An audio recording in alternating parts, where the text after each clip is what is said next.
live. If one of you guys wants to go on YouTube and just double check to make sure, that would be great. You got that, Spence. I'm gonna go ahead and start doing the Cool. checks on rounds. All right, thank you. What's going on, y'all? We got another Turboblaze trial coming to you. This is week 22, week 21. 21, can you do something for me? Dude, I mean, it's hard to believe, but Turboblaze Trials can legally go to the store and buy a beer. Dude, get one for your boy, too. Heck yeah. This is impressive stuff. We're going to be beginning in a minute. I just want to wait 1 minute before we do our official announcements and everything, get people in here and get everything squared away. Dude, I know something I can talk about while we do that. You guys do that. First of all, shout out Collectors Connection. It's our sponsors out there in Duluth, Minnesota. If you're ever out there looking for any card sport activities or get-togethers, they definitely got a lot of stuff going on. So check them out. Oh my gosh, absolutely. They're our #1 fans, our #1 supporters. They help us get to events and host these lovely weekly trials for all of y'all. For certain. We appreciate the connection we have with them. Mm-hmm. So See what I did there? Want to introduce all my boys on stream tonight. I'm SBO, Ethan. I'm recording. You might not hear as much from me as I try to make sure the stream stays together. I'm not as good as Logan Davis is. I'm joined with me. I've got Spence. He's got his lovely mug right there in the top right, and Chucky is gone for a second. He's just helping get all this tournament things squared away. Shout out to Chucky for supporting all the prizes for tonight's Turboblaze Trials. Absolute legend. Yeah, it is. We've got some cool stuff going on tonight, SBO. We seen last week, or a few weeks ago, Thad from Full Grip came into our tournament and played. They played in ours and then the CBW tournament on Sunday. So just a little weekend run for them. That was really cool. Mm-hmm. Well, now we have Thad and Alex Carpenter as well. Dude, Alex Carpenter is one of the biggest supporters of Turboblaze from the Full Grip squad. We absolutely love that guy. And what deck was he just playing the other day, Spence? He was playing Milo Pump, but guess what he's playing right now? What's he playing? He's playing Metal, and guess who he's playing against? Oh my God, don't say it. Stinks Ligo. I mean, I think we got to put that on stream, right? We have to, yeah. I agree. This is the first time I think Alex Carpenter's played in our Turboblaze Trials. Is that correct?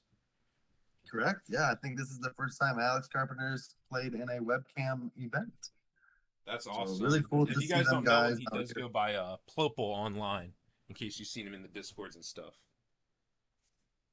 So let's put that guy on the stream here. We're going to find them. They should be just about ready. Chucky's going around doing webcam checks. I'm going to get these guys pulled up on the stream in just one moment.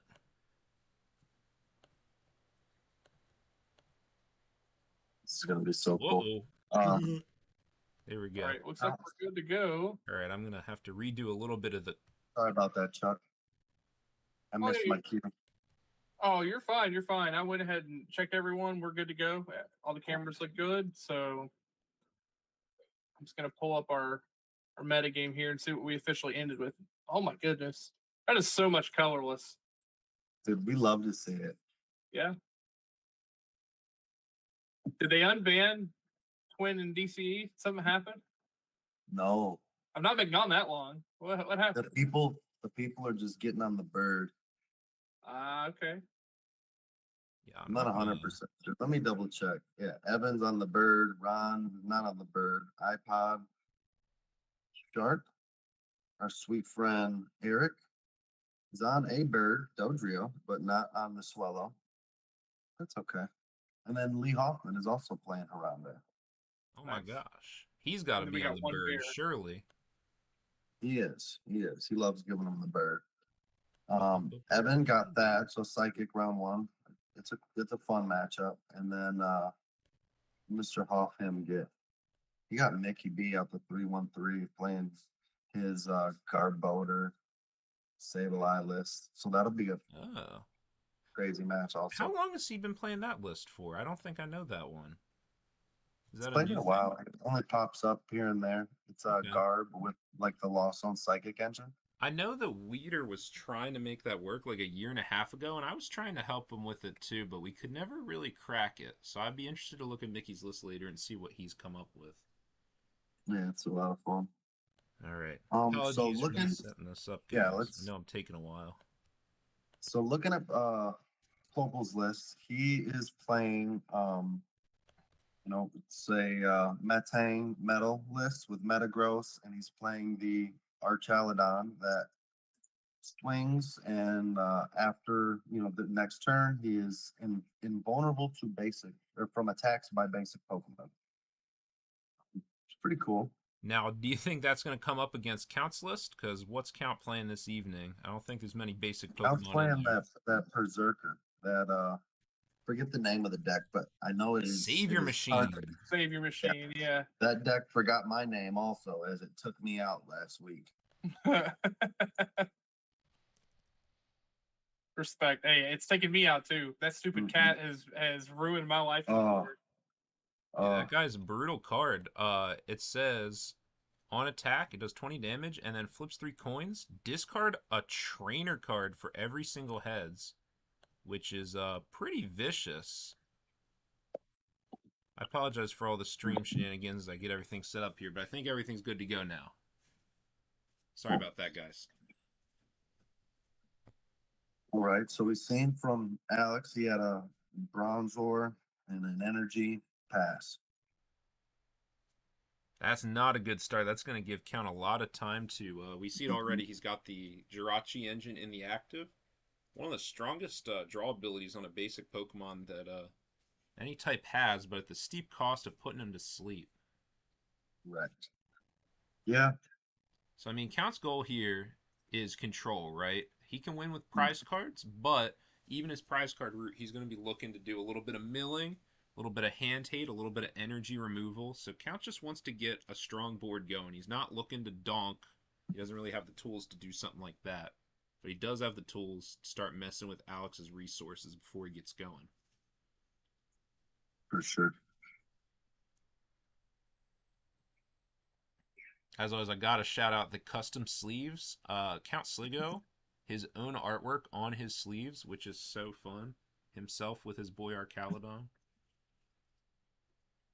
I love it. Yeah, he is a big fan of those sleeves. He talks about them and their lineage every time you ask him about it. He'll tell you. Yep. They're really cool. It's like him as a metal trainer, correct? Yeah, it's him. Yeah, super sick. Yeah, gym leader Count. So it looks Gym like leader just a Count. simple benching of the. We got the Jirachi in the active. We got the Arcaladon on the bench. Nothing too fancy besides that. Gonna give Alex Carpenter some leeway to play the game and breathe without Meowth coming down.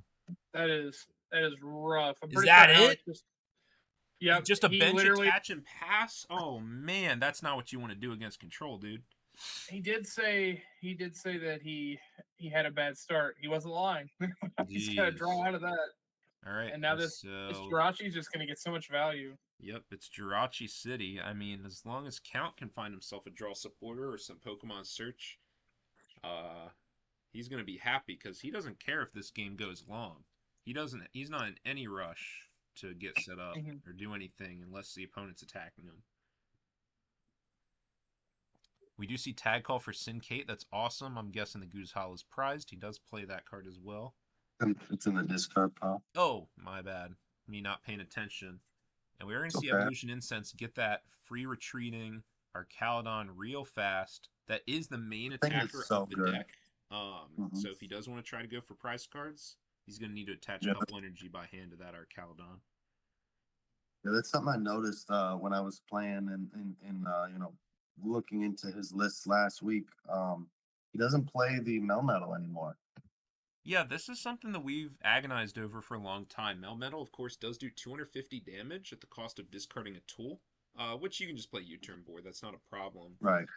And of course, that's great if you're expecting to see a lot of Wailord in the meta, a lot of those big guys that you need to break through at 250 damage. But I think he's just making a meta call, saying that there's going to be a lot of psychic and a lot of fighting, and not very much Wailord, which seems to be Yeah, working out for him in these online tournaments. yeah, certainly. The Yeah, downfall of water has been real. I mean, that said, there is zero fighting tonight, yeah, which is and crazy. 'Cause free he, water. So I haven't looked at those lists yet, yeah, but that's he's definitely not tricked out for that. Because the cuts were he cut Melmetal, but he's now has Plumeria, Flare Grunt, and Faba. So he's really trying to get that energy hate on fighting. Guess who's playing water? Oh, Ghoulies. I know he's playing Milo Pump. Is that correct? Yeah, Ghoulies, Gavin, and Lon. It's pretty sick. 3 solid players. Yeah. Gavin's playing a Hydro Pump list as well. We do see Or not Ultra Ball. Gavin, I'm gonna Lon. guess he's either gonna get Dialga or Meowth. Looks like he's eyeing up the Dialga. Does he have the escape board? He does. This is great. He's going to be able to start looping his resources. We could see him get back Huge. Syncate or something else. This is awesome. Dialga just says get back a card from the One discard card. pile, Yeah. which is so sick. And it looks like it is that Cynthia and Caitlyn going to give him a draw supporter for next turn and keep preserving those resources. This is beautiful. No Meowth, though. I think the only thing that would have been better is to see a Meowth hit the field so he can start moving the offense. Opal just literally benches the Pokemon and passes. Jesus, man. I would love to see what's in Alex's hand. Not much. I mean, it must not be. It's got to be no supporters, no Pokemon search, and not even energy. He didn't even attach an energy that turn. He's got to have like all like weird like It's gotta tech and be, recovery, right? Yeah, like nonsense. Yeah, like Clara or Raihan or something. Yeah. We do see Syndicate played again. Is that getting rid of the Berserker? Yeah.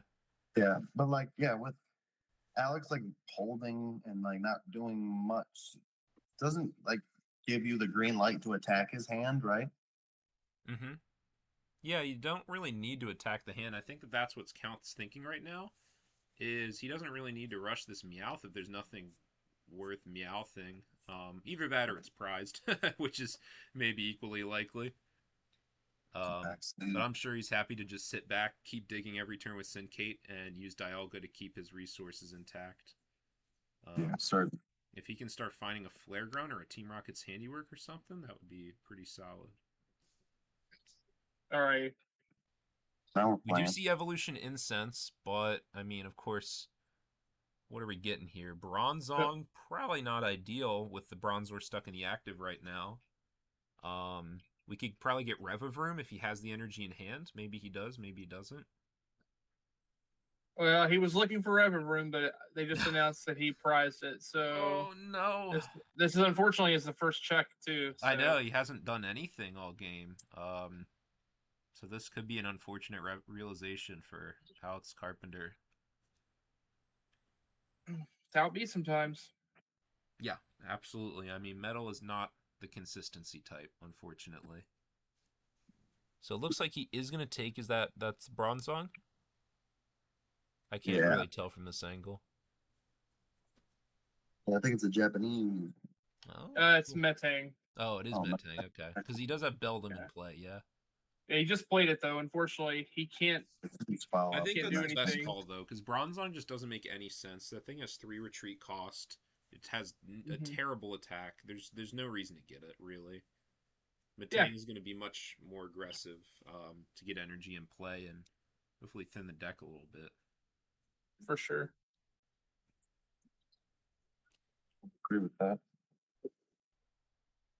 Looks like he will go for the Beldum attack. Beldum gets to put a card of your choice on top of your deck. We could be seeing him go for... Does he play the Metagross? Plays the Metagross. So I'm almost certain that if that's in the deck, Alex is going to be going for Metagross, emergency entry. And even if that's prized, I mean, any draw supporter would be great right now. He does, in fact, play the Metagross, so that would be the play. So for those at home, he's using Beldum's magnetic lift attack, which lets you search your deck for a card shuffled and put it on top. So he's naturally, that's what he's searching for, is the Metagross to then get that emergent exit. That's what it's I called. knew it was Oh coming. my gosh. And we are going to see the Belelba and Bryson man hit that Metagross. Get trolled, man. Jeez. Off and That now. is I mean, that is rough. I hate to say it, but I've had that exact scenario happen to me when I'm playing Metal against Control. It feels like it happens every Mhm. time. That happened to me with fire against like control. I'll set up the stack with Magcargo. Magcargo, yeah, and then Yeah. you just get teased out. Yeah, it really does happen. But I mean, that's the risk that you have to take when you're as bricked out as Alex is. So he is going to draw for turn. Did anybody see what Count got back with the Dialga? Was it the Versus Seeker, I assume? I did. I assume it was, yeah. So did he draw anything good? We're going to Metang, of course. He did get Metang last turn. No? Wait. He tried to evolve his Bronzong. Yeah, so here's the question. Do you evolve into Metang right now, or do you just try to Magnetic Lift again, knowing that Count can just Belelba and Bryson Man again? It's so Yeah. hard. Yeah, no, you retreat and then you Metal Maker. You evolve. He's Yeah. got to try and take a prize. Yeah, he's going to try to get lucky. He doesn't even get the prize card, of course. Dialga with 130 Right. HP and the Zamazenta only doing 100, but I mean, he has to do something. Otherwise, Count is very happy to just click Belelba and Bryson Man for the rest of time and just deck him out uncontested. We do see the hit off the Metal Maker. But this is not a prize card. And I mean, I think if I was Count here, I'd be happy to just keep milling and say, screw it. You can kill my Dialga. Give me access to Lieutenant Surge. Yeah. But we'll see what he does. He does take 100 damage here. Count also has That'd be access 90. to Got the Acerola. coding energy. Oh, Yeah, the shield energy. That's hilarious. Yeah, shield. Yep. Yep. So he takes Coding. You can tell what my favorite type So, I is. mean, you know, another funny thing that Count could go for here is if he heals up, you know, with Crystal Cave or something like that, he could turn this into a 3-shot, which would be brutal. Or if he plays something like Metal Goggles on top of that. He has Acerola. He's a lot of ways to mitigate this this guy. And it looks like we do Guzma to trap the Metang. Get a little bit more draw with Jirachi. And then does find the Varoom. And I'm certain that we're going to go right back into Dialga and do it again. Crystal Cave, exactly what I was saying. We're going to just chip, chip, chip, heal that away. Yeah, I would be absolutely screaming if I was Alex Carpenter right now. Yeah, looks like we got the first match win of the night. Looks like Evan was able to clinch the win already. That's awesome. The first Blazer win over Full Grip. Let's go! This bodes well. It bodes well, man. We've got 2 more months before our next big clash. Yeah. So I think these are that was our like battlegrounds. Monkey Tina, right? Thaddeus, Evan's opponent. I hadn't checked. Let's see. It looks like it's Psychic with Blacephalon and does get already 1 off the Metal Maker here. Yeah, it looks like the list from the winning list, or very close to the winning list from the last Full Grip event. Mm-hmm. Yeah.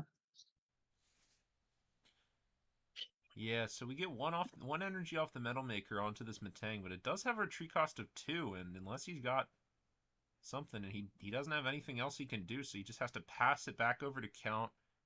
Count's going to heal another 30 from this Dialga, making it actually protected from a knockout from the Zamazenta here, which is just horrible, frankly. He does have Versus Seeker in hand. He could mill again here. Or he does choose to Plumeria to keep this Metang stuck in the active spot instead. It's really funny.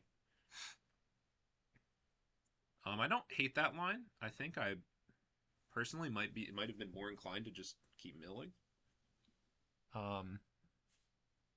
But it's fine too.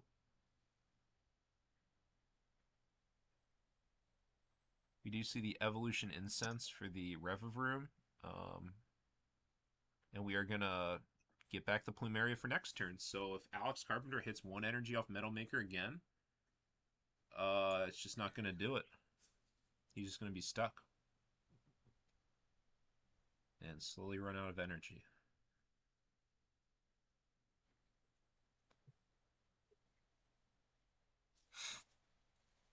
So he's got a decision to make.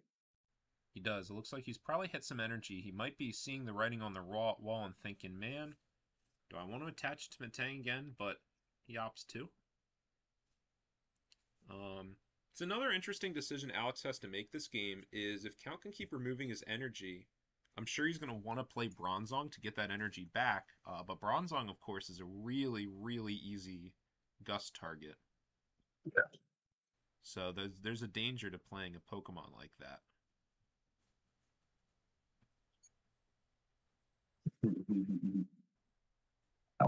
I wish I could have heard what he just said.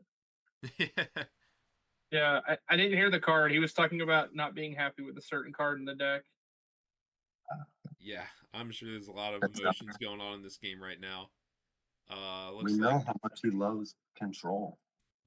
yeah, Yeah. and we do hit another energy. The other upside of Plumeria is it is going to thin Count's hand to get him a little bit more draw off of Revavroom. You know, Count's not afraid to go to deck out himself. He does play Lily's Pokédoll, and he has the Arcalodon free retreat ability to go infinite that way. And yeah, he's just going to keep looping. Keep hitting that energy, keep healing every turn. Jeez. Alex has just got to top deck a Floatstone or a Guzma or something to get out of this. With how his luck's gone this game, he's probably putting all of those to the bottom right now. Yeah.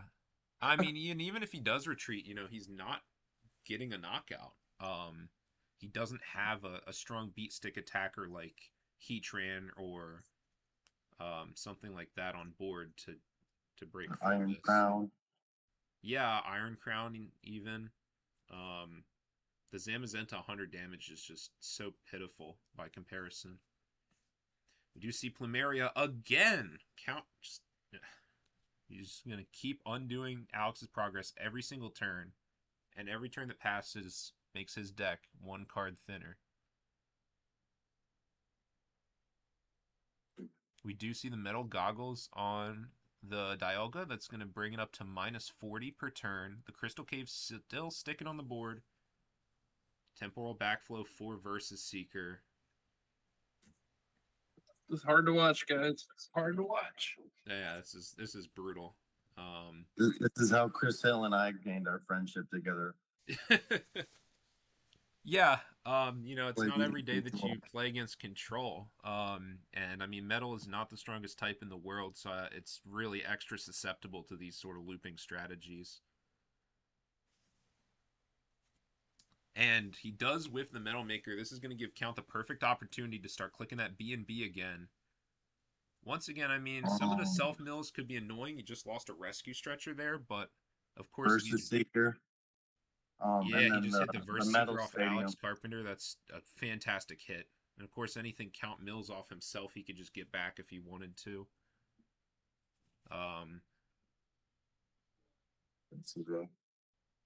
Yeah. I mean, now Alex is really on a clock. He has to hit a way to switch or free retreat here. Otherwise, you know, the beloved Bryson man just gets more and more likely to hit the Floatstone, hit the Guzma, hit the rope.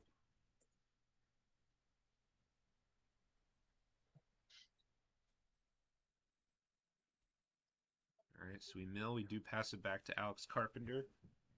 Can he draw anything? Has he played a single draw supporter this game? I don't think so.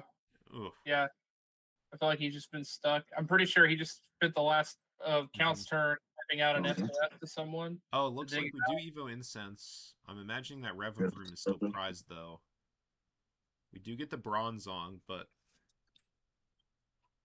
He's a better Gust Trap target than Matang. It is. It is. Matang has the possibility of evolving into Metagross. It's got a slightly lower retreat cost. This Bronzong is just about the last Pokemon you want to put into play against Control, but you really might have to. I mean, with as many energy in the discard, at least gives him a chance. Yeah, I think that Alex needs to get that energy out, and he just needs to hope that he's able to find the switch cards when his Bronzong inevitably gets trapped. Yeah.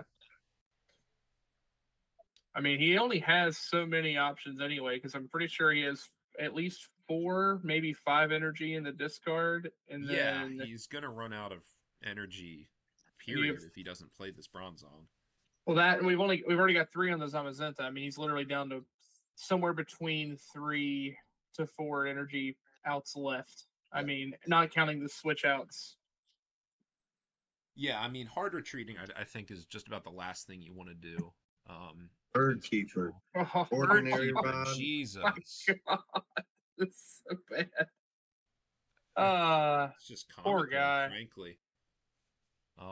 Anybody want to take bets on whether Count can mill him out in 24 minutes? Dude, I don't think if I know Alex Carpenter, he's not gonna let that happen. The scooping might go down. Though Yeah. at the same time, I could be wrong. I I don't mean, know. if I'm in I Alex's just know he shoes, doesn't you enjoy know, the control matchups. I should say that. I shouldn't say that he's going to scoop. I should say that I know that he does not enjoy playing into control. no, of course. I mean, especially when you don't have any draw supporters, you know, I don't think that there's anything Alex could have done better to get out of this one. It's just the luck of the prizing and the luck of the opening hand. Yeah, Floatstone's big there, parallel. Plus, of course, he is Oh. choosing to play the Archaludon that does not provide free retreat to all of his Pokemon with energy, which can be a significant tool against control decks. His Archaludon is very good against the aggressive decks like RDT and Dragobox, but really quite poor against control decks. We're making some moves here. Yeah. Making some moves. All right, so we're playing the game. We did get the Parallel City off. That does force Count to get rid of some of his bench Pokemon. Cobalion, probably not super relevant. We do go in with the Zamazenta with the Muscle Band. Not quite enough for the knockout, but we don't have the Crystal Cave in play anymore. So this Dialga is at risk of getting 2-shot at least to maybe give Alex a prize card. Let's see what Count can do to I wonder resolve. how many turns he was holding on to like those resources because that was like a pop off turn. So Yeah, I mean, it's smart to do. Of course, you don't want to commit your muscle band and commit all these other the parallel until you're ready to actually use them. And here's Yeah. exactly what we expected. The trapping of the Bronzong, the highest retreat cost Pokemon in the deck, with the worst attack in the deck. We're going to loop the Versus Seeker and go back to Alex Carpenter. Okay. Okay. Gotta Looks like respect we it. just Can he played, is find a that way? the research. So he research? played a professor's research. Yeah. Okay, wow. So we got to be looking for the Floatstone here. I don't think that's been accounted for yet. Well, it was. He just dropped it on the Matang. Oh, sorry. So what options are we Yeah. looking for then? Just escape rope? Yeah, I don't know how many he has left. See, the problem is Birdkeeper and Seeker are both gone. Yes. Yeah, I mean, the only cards I think he has left are Rope and Guzma, and you can't Guzma this turn, obviously. So, and of course, Count loves to see a card like Research. That says Mill 7. Field Blower, get rid of the Floatstone, get rid of the Muscle Band, get that out of here. We are going to lose me and get that Crystal Cave right back and heal, undo all that progress, get Guzma for next turn, just in case he gets out. Oh my goodness. I don't think he's playing Escape Rope. Yeah, I'm looking. I mean, There's no rope you in know, this I list. would have called this game about 15 turns ago for Count, to be honest. But Alex has nothing to lose by playing it out, other than Oh no. 20 minutes. Well, that's the thing he has going against him. They've got this time extension. I mean, it's just working against him as an opportunity for him to Yeah, I go. mean, it's possible he could play for a tie, but I think even without the time extension, you're just playing B&B every single turn. That deck can't be that thick anymore. So the other thing too is, you said that he has the loop. Is Alex even aware of what the loop would be? Is he hoping maybe that he would Count would put himself in a spot to deck himself? Yes, that's always a line you can play for against control decks, is that they maybe your opponent just screws up. I have decked myself out with control a couple more times than I care to admit. And it literally isn't even anything the opponent did. I just screwed up the sequence and the order of operations, and that happens if you're not careful. Yeah, being I mean, if he's looked at, it is open deck list, so like that gives him an out. Another But I mean another out that you can always play for against control 2 is, if you ever have less than 6 cards in play between your hand and deck, you could get Iono'd or End and deck out that way too. So that could be another potential error that Alex could try to capitalize on. I don't think Count would make a mistake like that, but we're all human. I've done it. Mhm. Some of my cheesiest wins with fire were against like a Wo Chen deck where like Matt Cargo's trapped in the active and I just hit a Marnie for game. Yeah, it happens, man. Mhm. It's funny. I've had it happen to me like back in the day when Shocklock was big. I've gotten Yeah. hit with Iono against as Shocklock and just got scammed. Scammers be scamming. Facts. You've got Lee addicted to that word, by the way. Let me tell you, I take a lot of catchphrases, but I do give some too. Yeah, for sure. He even gave me credit to it. I was like, yo, you keep saying that. He was like, man, SPO said it and I've been hooked on it for like 17 days. That's hilarious. I wish I could give credit to who I got it from. It's possible I came up with it, but I think it's more likely that I stole it from someone else. Well, it's very fitting for the way the meta is feeling right now. A lot of two prize shenanigans, a Yeah, lot I of mean, up out of nowhere. Here we go. Hold on to your steering wheel. if you wanna win in GLC, this is not this isn't a kids format like it was in 2022. I mean, I was looking at post rotation stuff for standard, and I just feel like GLC is just straight up higher power level than standard at this point. The Yeah, consistency that decks have, the ability to cheat, as we say, the ability to scam your opponent with extra prizes or insane supporters, insane lock pieces, turn one red cards. Yup. I mean, we've banned man. some crazy scams in GLC, but there's still a lot of scams that are perfectly legal. They're Okay, so strong. it looks like Count just set up the loop. So Yeah. now the question is, Does Alex just scoop he to this, or does he have something does to he do? have an out? Yeah. Right. Does he have an out? And I don't think that he does, Does right? Alex play Hex Maniac? That'd be gross, right? He Because does Hex not. could be something. Okay. Because Hex is one way you could try to disrupt it to turn off the Archaludon's free retreat ability. But yeah, I mean, at this point, Count is more than happy to just mill 3 every turn, put that Lily's back in the deck, and he's riding free. Looks like Yeah, Alex's deck has to be like 10 cards or less at this point. Yeah, I just don't see a way that And not a he's single gonna. prize card staken, even. Like, Count could actually just stop doing anything and just play B&B every turn and just ignore what Alex is doing and probably win. No doubt. I think at this point he's set that loop up. I don't think he has to do anything else. Yeah. No. Like, Alex is trying now to hit stuff here. He does take a knockout. Oh, man, I got to go to my stream overlay. Come on, guys. Come on. Make him walk. Uh-oh, I think Oh, no. We're fine. Sorry, gamers. That's our talent on the active, right? No, Dialga. Or are you talking about his Yeah, he does Dialga? have the funny Archaludon, and oh my god, here's Never that. mind. It's Bronzong, and it's Mill 3. Yeah, after this game ends, I need to mess with my stream overlay. I think that my paint.net window is not is a full screen window, and I think that's breaking stuff. So we're gonna take a couple minutes to fix some technical difficulties after this. Fun. People will allow it. They'll allow it. Seen it on Is that the Reddit. Mount Coronet in play? Gosh, the one matchup that you actually don't want to play Mount Coronet in. We do see him commit the U-turn board to the Bronzong, which I find very surprising. Count does play Faba if he wanted to really disrespect here. Oh no, he had 2 energy. Never mind. Silly me. He does get to retreat and come in with that Archaludon, but I don't think that's taking a knockout. So Count is going to be pretty happy. And there's Lily's doll. Count will get 2 metal energy back too, of course. Thanks to that Mount Coronet. And I'm curious, will we see him play Balelba and Bryson Man, or will he go for another Guzma? I mean, I feel like you just play B and win the game, I but agree.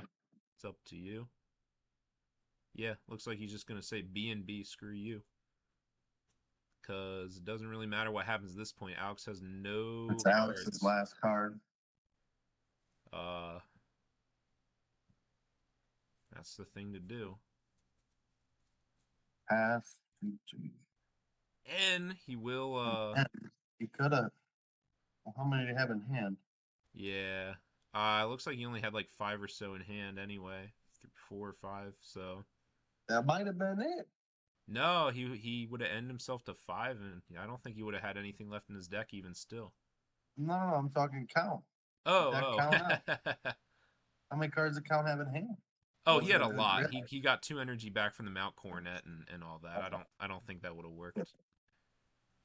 Nope. My goodness. Yeah. Well, What a game. Well, I can't think of a. Welcome to the webcam community. Yeah, this ain't your Alex mom's Carpenter. GLC local. You gotta know how to play against Metal Control here. If you don't know the Yeah. Metal Control matchup, you ain't making it past round 1. All right. Lee and Mickey is going on still, as well as Ghoulies and iPod Shark. Yeah, I mean, Great. we're still in the thick of some matches. Yeah, I'd say we jump over C1. Yes, I'm gonna take one moment to try to fix some stream overlay stuff. And then I'll be right with you guys. Oh, no worries. I'm jumping into Lee and Mickey's game and see where we are at. Yeah, I think that's a good idea.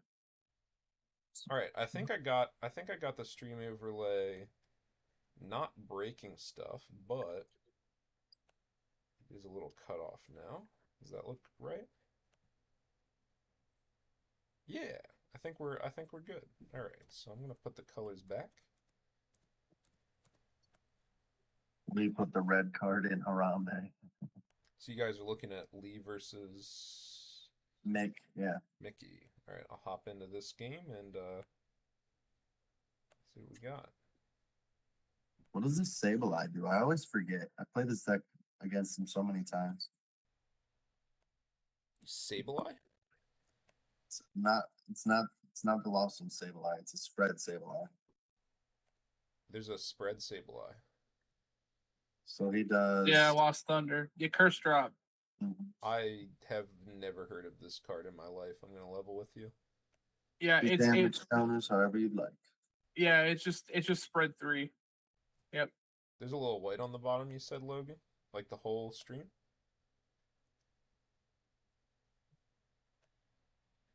I can't tell how many. Oh, okay, I see now. So Lee's got 4 prizes. We're at 4 to 5, but it's not great given how much is spread across the board here. No. Oh, that's the pause bar. Perfect. Let's say I don't know what that's from. I can't help you there. So sorry, I was not paying attention. What does this Sableye do? I've actually seen this one before. I recognize the art, but I don't remember what it's up Yeah. to. It's up to. It's 3 damage counters wherever you'd like. Yeah, just 3 spread for 1 energy. It's Oh gosh, that's like the bench barrier Mew. We're playing that. yeah. That's Is he basically playing it. the Yeah, bench barrier Mew? I hope he is. I'm pretty sure he is. Yes, he is. Okay. Quick hunt. So for 1 colorless energy, this Sableye says if you go first, you can use this attack on your first turn, search your deck for a card, and put it into your hand. Then Yeah, shuffle that your one's funny. What Yeah, other that's cards is he playing pretty cool. in this deck? I see the old ass Meloetta that we used to play before Yuxi. Yeah, and Oh, he's got yeah. He's got the Mimic Mimikyu that You does like 20/20 or something. Hmm. for each damage count on all of your opponent's Pokemon. Yeah, it's a nuke if you've got the spread going, and then yeah, like you said, the Meloetta that flips coins to do spread, and Yeah. Is he then playing the Azelf that does 20 to all damage Pokemon? no, we're not. Nope, we're not Mm. full Lake Trio. It's just the Yuxi. I feel like the Azelf could be a stronger option than that Sableye, to be honest. That's just my opinion. Yeah, I think he just values getting that one card at the beginning of the game. I respect that. I mean, I'm a big fan of those type Pokemon in Psychic, whether it be Cleffa, Chimecho, or Corio. They're pretty strong. I remember this.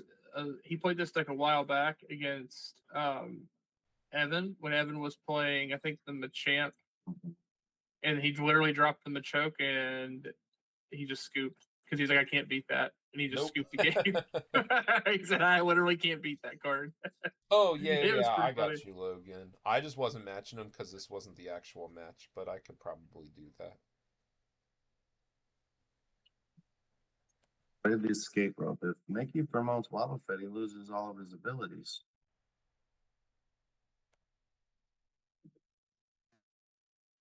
Right? Ooh, ooh, ooh.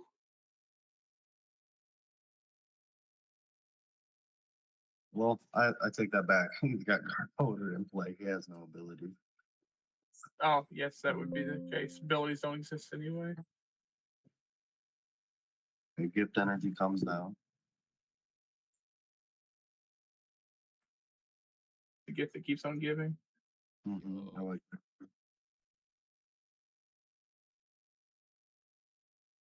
And then Goodness gracious. All right, there goes Mew. He does get a little extra energy with that horror or damage, and was that with the spell tag? Or the horror energy or something? I didn't really see. Tulip! No, it's basics. And then the Tulip. I love it. Cephalon. Oh, Crazy Blacephalon. Crazy Dimension Valley. no. Oh, This yeah, is this brutal, game's man. over. This is That's Lost Mine Sableye. Yeah, No, he can weather the storm here. I This don't is know, rough. man. How many This prize is a cards are very you rough taking turn. with this guy? 1, 2, 3, 4, 5, 6, 7, 8, You 9, need 10, to zoom and 11. enhance on Lee or something. I don't even know how much damage this guy's got. 8 counters KO the Ditto and the Squabit. So that leaves you 4 more. Yeah, that's pretty good. It's gonna even it up for sure.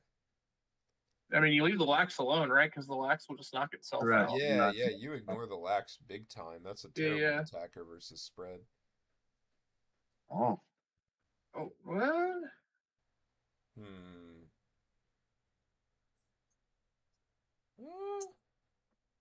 Okay. That's interesting. Yeah, I guess his thought process is since he has Lee under the ability lock, it is unlikely that Lee will be able to well, he respond. missed cram turn right there. He Oh, now. you can't cram. That makes more Oh, sense. sure. There you go. Yeah, that checks out.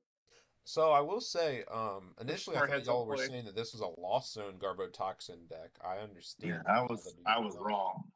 Oh 'Cause no, I I think did you saw try this Lost Zone. archetype myself like a year ago. I had a Garbodor like Lake Trio Blacephalon deck, and honestly, it just felt like Brick City. Yeah, I have also built versions of this deck, and each one I've built just felt super inconsistent. And that's a But scoop he's from Lee. making it He work. can't respond. He's just gonna get board wiped. Yeah, Jesus. Yeah, ability that lock. is rough. I mean, we know how strong Hex Blacephalon, counter catcher type plays can be.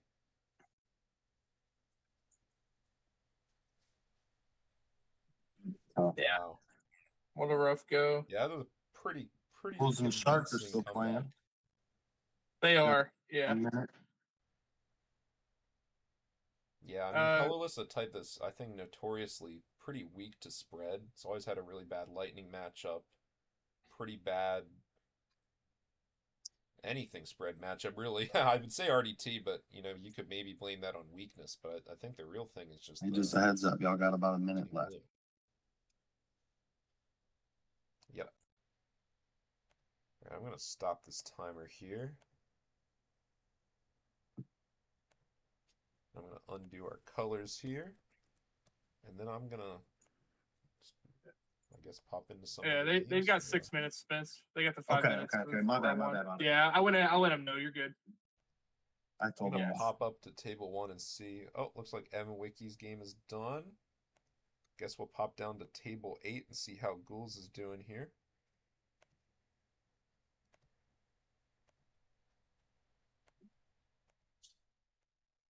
Wouldn't looks load for me.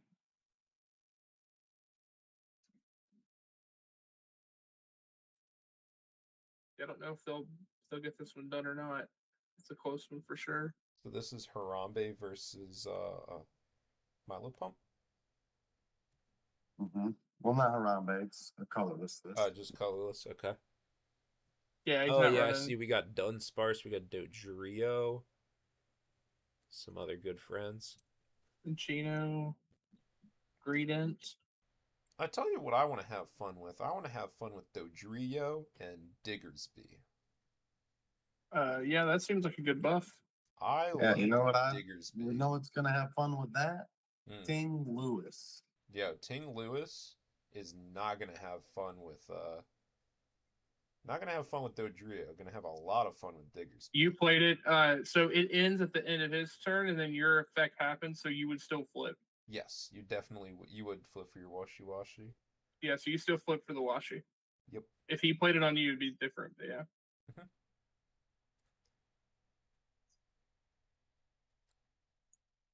Goodbye, Wishy Washy. Nice knowing you. You don't always hate that though. No, you don't. There's turns where you want him to stick around to just get one more attack, and there's turns you want him to go away, preserve your energy, save yourself some damage. I For think sure. in this situation, I think Ghouls probably would have liked to keep it around, but that depends on what he has in hand. Because it's possible he could just Brooklet and do it again. He got it back. He got it back. Yeah, that Chinchino plays really strong, though. I literally was just playing this matchup last week, and they hit me with that exact play, shuffled away my Wishy-Washy, and I whiffed attack next turn. Felt really bad.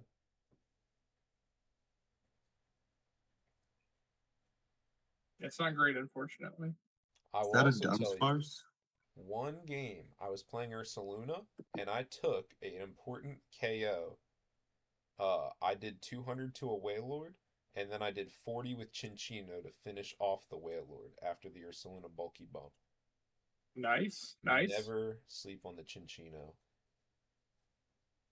We did what did Milo for there? Oh no, he already had Milo. He scooped it up to Milo next turn. Perfect. Are we just gonna see a pass to try to just Milo next turn and set up? I mean, either way, this game does not look like it's gonna end in time, I don't think. No, I'm not thinking so either. We got about less than 3 minutes I left. wonder and what's caused it to go this long.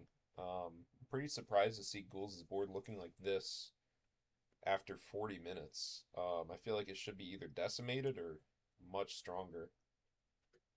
Yeah. I would imagine, I mean, my guess would be that both of them had a very slow start and kind of bricked. Yeah, And it must I have mean, been. for this many prizes to be left, that's Yeah, what I would this guess. just feels really weird. Logan in the chat asks how much time is in the round. We have so time is technically over, but we are doing the extension. We have 2 minutes left. Cool. So I'm Well, watching it go like a on. hawk.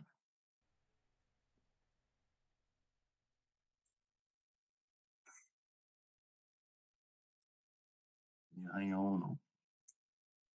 Who said, I'm gonna play Iono, I'm gonna time out on my own terms. Sometimes what you do. Tell you what, Yeah. I don't think Ghoulies is gonna be too happy about tying his first round though. It's You all can right. see him, he's playing at top speed. He's like, gosh dang it, I'm just gonna Wailord and I'm gonna say attack, pass, attack, pass, and win. That's what he's trying to do. I love that for him. He does get the Rain Dance. That's the Wailord attack. As long as he can draw a switch card, he's going Now to get 5. 5 off of Octo here. Mm-hmm. High Yeah. Octane.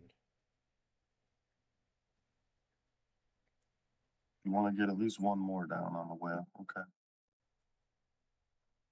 Yo, raise your hand if you knew that Octillery was supposed to be a tank, because I didn't know that until like 6 months ago. He was supposed to be a tank. Yeah, because his name is Octillery, like artillery. Yeah, yeah, yeah. That's why he And has like Remoraid Octazooka. is supposed to be like a handgun, and Octillery is supposed to look like a tank. Oh, I didn't know the It's like a Remoraid tank. part. The Yeah, auxiliary part makes sense because the Octazooka. I mean, it's his like signature move, right? yeah. I thought his signature move was hug. that, Card that players particular say one, that. yes. Dude, card players get shocked. They play the games. They say, "Where's my quaking punch on my seismitoad? Where's itchy pollen?"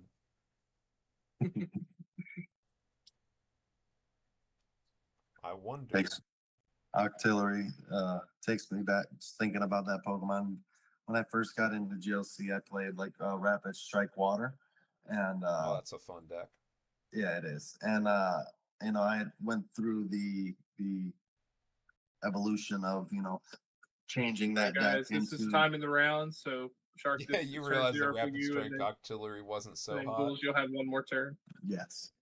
After like loving it in standard and then playing Oh, it I in know. In GLC, standard, you and feel so good, I'm like, dude. yo, there's only 13 cards I can get here. Why am I doing this? And most of them are just terrible, you know? Yeah. Like in standard, he gets you like your whole Pokemon lineup. He Hmm. got you the free retreat stadium. Your I think he could energies. get you Karina's focus. Yeah, the double energy. Oh. But in GLC, he's like he can get you 5 bad Pokemon. He can get you the worst draw supporter you've ever seen, and he gets you the one double energy once. That's not. It's not good. Yeah, you got to play the rainbow energy too, though. Mm-hmm. Okay. Poor Octillery, man.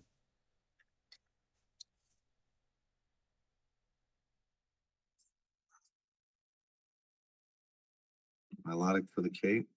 Yep. Yeah, I mean we're just going through the motions here, unfortunately. Yeah, I hear Chris saying it now. He's just saying he's going through this to prove to himself that he had a way to set it up. Like, to be fair, I think like he's in a spot like that. Well, being there the way it is with the cape, Yeah, I think yeah. that. I mean, this looks like a really solid position for Milopump. If he had like 10 more minutes to play, I could see this working out for him. Oh, for sure. No, he's definitely in a position where I don't think the opponent's coming back from such a sturdy wall. No, I mean, he can chunk into it with Snorlax, but I'm sure that at this point the deck's thin enough that you could find that Mallow and Lana or whatever and just go to town.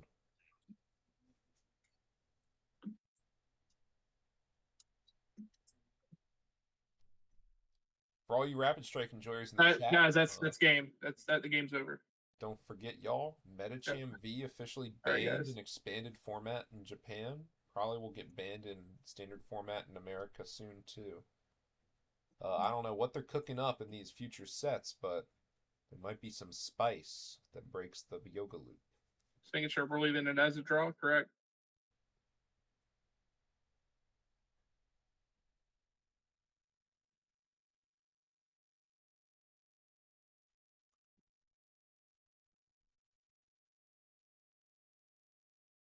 I don't know about y'all, but I'm excited for that Mega Greninja EX. That could be what got Yoga Loop banned.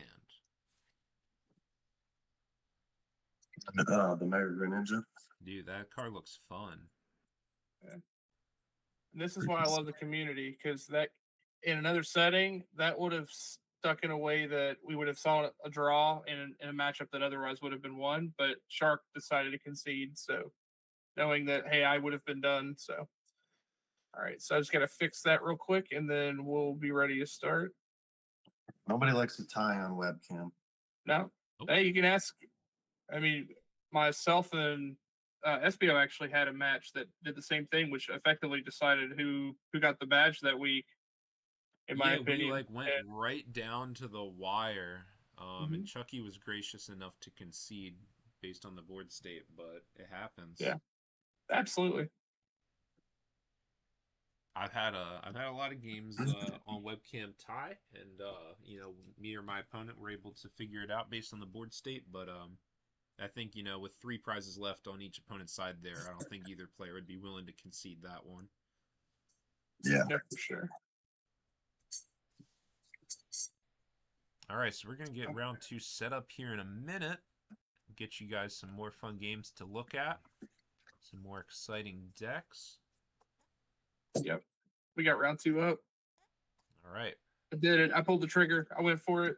Hit it. No brakes. So take a look at those games and you tell me what you think looks interesting. We'll move over there. Yeah. So we got Ooh, Ursaluna versus Milo Pump on table 3. Yeah, That is that's a pretty interesting. exciting matchup.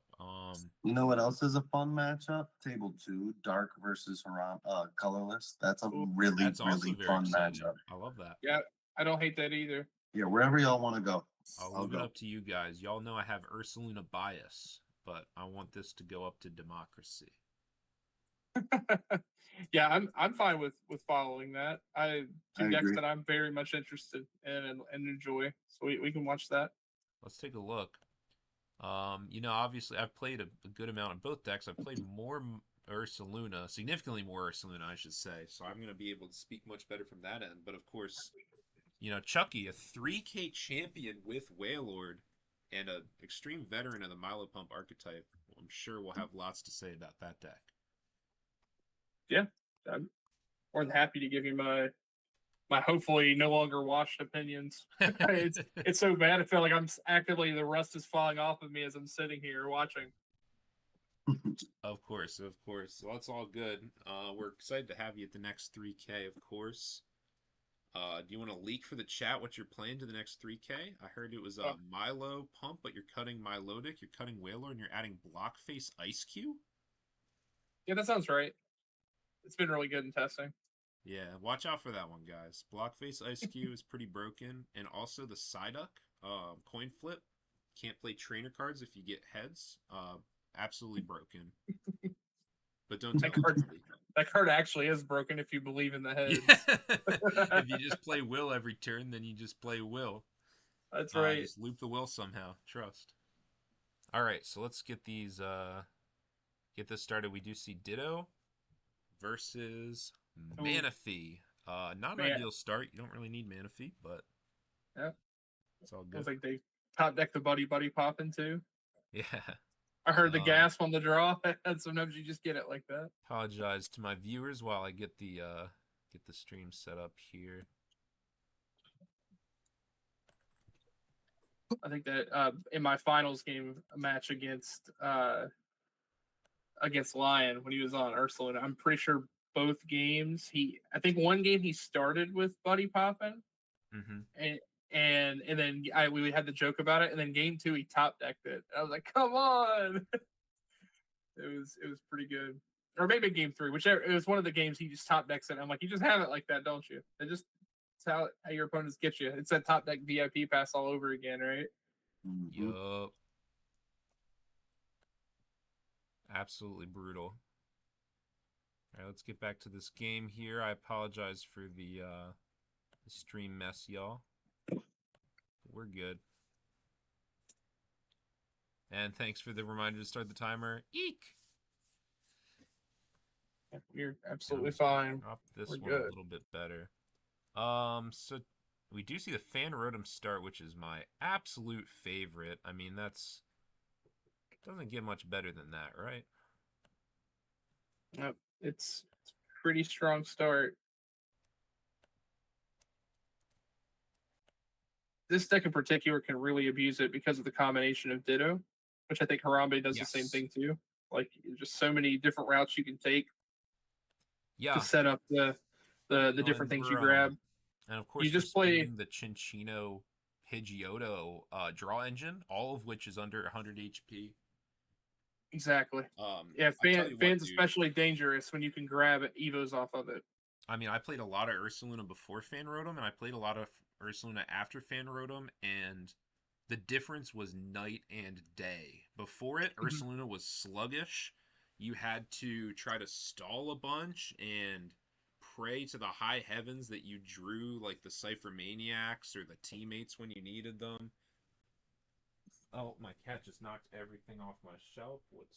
Come on. Oh yeah, people were back in Copeland at that point. Like, you were playing dolls, and you were playing like I can remember ancient ones playing like the Munchlax, like you're flipping coins. Munchlax. I was messing with Blocklax at one point. I mean, because I was running like 20 plus supporters. Because that was the only way to do it, was to just stall, try to set up your draw engine slowly but surely. I mean, it was. And nowadays, we're just playing clay, Pokestop, deck yourself out turn 4, and mill. Like, it's nuts. It feels like an expanded deck. Absolutely. Or the other is you just literally put them on the rotating bulky bump. I'm going to heal. You'll never deal with the bear. I mean, you literally just have games where you just have out so many options to pick how you want to win. It's pretty great. Absolutely. Now, in this matchup, I think, Double Square is a pretty experienced control player, and I know he's been playing Ursaluna for a little bit, so I'm curious to see if he agrees with me. But how I want to play this matchup is I want to get Ursaluna going, and then I want to play Hex Maniac. I want to loop Hex every turn as fast as possible. Mm-hmm. Because if I'm playing Hex, they cannot accelerate energy, and they can't draw. And that means that you can trap something in the active and just mill, mill, mill. Absolutely. And that's actually like, especially against traditional hydro pump, like it is completely crippling. That is the best way to keep me from winning until you're able to set up a healthy stall so that you can mill. But honestly, like, there's times where you can literally just set up the Ursaluna and loop and just keep hexing. Yeah, what you want to do is you want to loop Versus Seeker and scoop up net, or sorry, I should say Palpad and scoop up net once you're at the bottom of your deck. Because that gives you effectively 4 supporters per turn, which is enough to do Surge, Hex, B&B, and your taxes on one action, which is pretty ridiculous. It absolutely is. So we're seeing a ball guy here, and we have the Basculin. So we're going to see a good setup. So as the water player, like the way you win this matchup is a combination of like you have to hit the right outs and be aggressive and win the game as quickly as you can, but you also have to be somewhat patient. If you overextend, then you also give opportunities to getting stalled into the board, and then you just play right into the hands of the control player. So overextending your resources is a really big. It's very important to like utilize like every piece of your switch options and every piece of your recovery options like a very solid T. Absolutely. And the Milo version of this deck usually loves to use Milo to get back extra copies of those switch cards, but of course, Ursaluna being able to spam Hex every turn means that you might not be able to rely on Milotic quite as heavily as you'd like to. Mm-hmm. So we will see the retreat into Basculin here. And, what Ghouls chooses to take, I think, will really dictate how he's going to try to navigate this matchup. Whether he's going to try to play it aggressively or chill out a little bit. We do see Remoraid, and is that Snom? Yeah, I believe so. This is a bold choice. I'd be curious to know if the Sobble is prized. Or, something of the line, maybe. Because both of those Pokemon are good and maybe even necessary, but both of them are trap targets beyond a shadow of a doubt. Yeah, absolutely. And actually, this is a situation where, so Milopump, primarily is wanting to make use of the Wailord, which means still obviously it's an attacker you want to set up, but actually, Inteleon and Wishy Washy are actually really important in this matchup. Yes. Washy being a way to counter pressure, the option of like potentially you could set up even Cape, and you can say, okay, Hex isn't going to be your play here. But the other option being Inteleon allowing you to set up multi-prize KOs. Because over time, if you can keep or loop an Inteleon enough times, you can actually set up the KO and take out some of these weaker support mon on the bench because the deck doesn't have a way to protect them outside of scooping if it's already been burned. Yeah. Or you can force the scoop to be a pick. Yeah. Now, Inteleon is really solid. Of course, with only 1 retreat and a 2 energy attack, it's pretty difficult to disrupt too, compared to something like Wishy Washy or Wailord. Mm-hmm. Okay. David's got the Evo Incense for the Earth Ring. And another thing Logan called out in the chat, Ghoul's ball guide for only Nest Ball. Oh, he already had the other balls in his hand? He didn't play anything else. Oh, sure. So he only grabbed Nest Ball and then just used it? No, he got Dive Ball. I saw the Dive Ball was taken, at least. Okay. Oh, you're saying that he just used Nest Ball. I see. Yeah, he only used the Nest Ball, but I'm almost positive he took Level and Dive as well. Which would make sense based on what he put down. Right. So we do see the hit of the Scoop Up Net off the Hapu. That's going to be a pretty relevant resource to keep track of. It's fine that it's in the discard pile. It's better than it being stuck in the deck. But we do have to Mhm. make sure that we get it back at some point. For sure. Yeah, definitely better there than in deck or in prizes, right? Yeah, and prizes would be the worst. And then the last Mhm. piece of that draw puzzle is the Oranguru, which lets you swap the top card of your deck with a card from your hand. That's going to let you just see a little bit further into the deck, as well as potentially preserve the most important card of your hand from an Iono or Marnie play.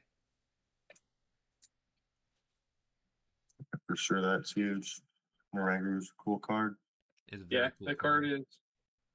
Yeah, it's very important because of what you said. Like you can be vulnerable to hand disruption, especially when your hand Yeah. gets really large and your deck is very low. Yep. It's actually one of the primary ways I would try to scam some of these control players I would go against is to Iono them and say that's fine. You know, you have to just take 2 turns to get back through your deck, and that just gives you a little more breathing room Mhm. to finish the game.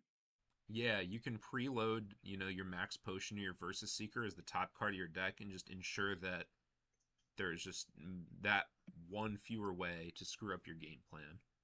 Mm-hmm. For sure. So yeah, that was a very solid turn from Double Square. We didn't see the evolution of Pidgeotto or Teddy Ursa, but I think that's perfectly all right. Ghouls is not super likely to get a big attack off this turn, I don't think. But we know that Double Square search the Earth Ring off the Evo incense. Like what's the reasoning of not evolving? Did he really? And he just didn't evolve? That's I'm like interesting. 98% sure he played the Evo incense, and then I seen Earth Ring on the. That Did it? is Did he grab? Oh, I didn't see the Earth ring. I may have missed it. I thought that he grabbed the Chinchino, but I could have missed it. Hmm. He may have just had it already. Yeah, I don't know. If I had Ursaring, I would definitely evolve. Do you see 2 energy on that Wailord? That's half the way there.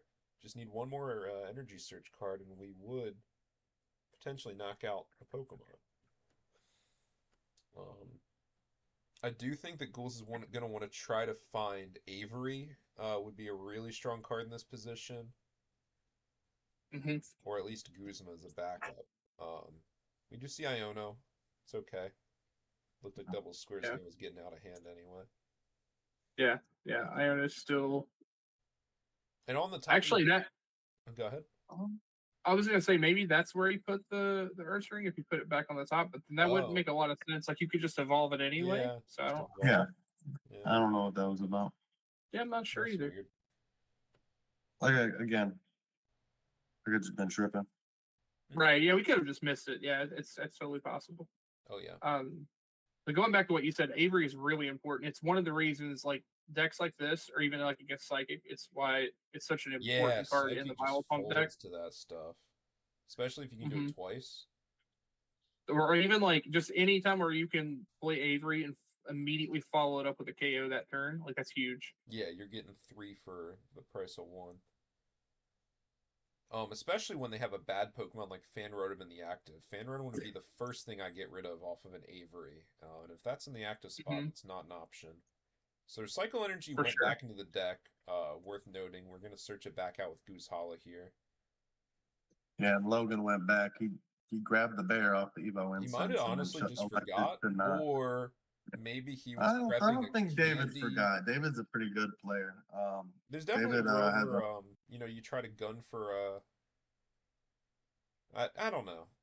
I'm actually not sure because I would try to evolve manually the first time and then Candy Ursaluna the second time with the Ditto, so it's all in one turn. Hmm. But It's easier to use the candy on the second Luna than it is in the first. exactly. I agree. Yeah. So Yeah, I we don't can know. just ask him at the end. I'm curious the reasoning. Maybe there was some set of cards in hand that he was playing it, but like either way, like you could be Wow, evolving great it that turn. Pokestop there. Hits Surge, Trainer's Mail, and Versus or Skitty, Trainer's Mail versus Seeker. Mm-hmm. Can't complain That was about very that. solid. We will Oranguru, And possibly putting that Versus Seeker back on top of the deck for later. Uh, I will also say this. I think that Oranguru before the Pokestop is a hilarious play. You can guaranteed put an item on top of your deck. true. I'm a Just big guarantee fan a of hit. that line.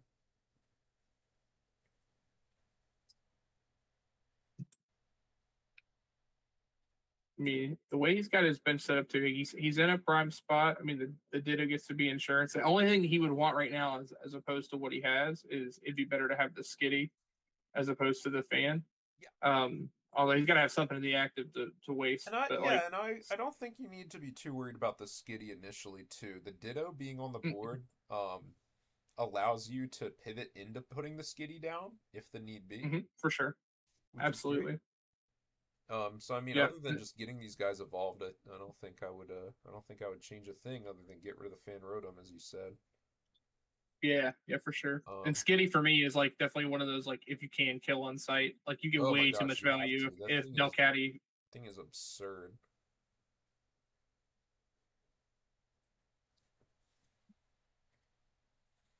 All right, so we do get the switching tool, and we also get 2 energy here, so we're gonna see a knockout. But the question is on whom? The fan rotom would not be what I want to knock out here. And it's gonna put double square on a bit of a timer, right? You know, the window of opportunity for like trying to scam, gust trap something and spam hex before ghouls can get manual attaches down is dwindling. Um, And he went ahead and threw 5 on there too. yeah, I Yeah, don't know why he's not swinging with fan. I think that you would definitely attack with fan in a position like this, or at least put the recycle energy down on something so that you don't get Ionoed again. I would agree. I think that there's a world where you don't want to take the knockout because the Basculin is a sort of a do nothing. And you might want to keep your Surge live, but I would at least put the recycle energy down on the fan rotom just to have it. Yeah. So I got a question. What's the reasoning for putting so many energy on the Wailord at this point? He's Is probably it just worried like about to play Team around Flare Cape? Grunt. Yeah. Okay, that checks out. Okay. Um, yeah, because of course Ursulin shot the Wailord, so Team Flare Grunt would be the main way to troll it here. Yeah, and then Logan brought up another good point that he wanted to ask you. Was there a reason for not just going in with the fan rotom there? Was it? And I assume it's to not enact like reversal energy and like Yeah, the you don't. boards. I mean, my main thing was I think I would just like ghouls to keep the Basculin on the field because it's sort of a loser Pokemon. You don't want to give him a free spot for Sobble or whatever. But I would This attach is the true. recycle energy somewhere. I think there's no reason not to attach the recycle. Yeah. The other thing is, I didn't realize, at least from his bench, that it was Cape. For some reason, when he had before he put it up earlier, I thought he actually had reversal on the whale already. So Oh, sure. that's why I was asking about the other energy. It makes a little more sense. He's got 5. I thought he had 6 total energy on the whale, but he's actually got a Cape and 5. That So makes more sense now. we see the play of what was that Iono or Reset Stamp? What happened there? Reset stamp. Mm-hmm. Okay. So we still haven't found the Ursaluna though, which is really unfortunate. Gonna probably want to try to get that reset stamp back along with the scoop up net pretty soon.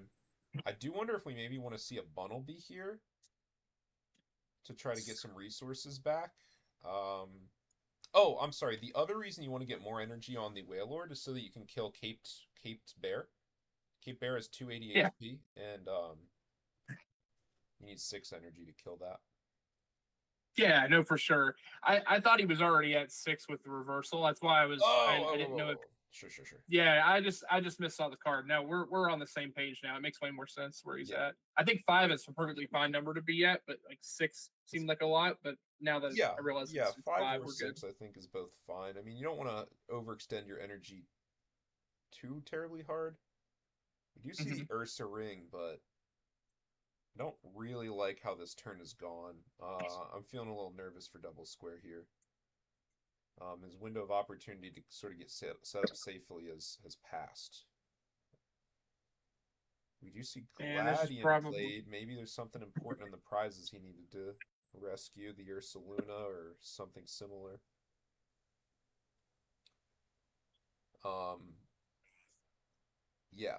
I mean, at this point, Double Square still does have a lot of prizes that he can use. Every prize Mhm. is just a resource when you're playing control.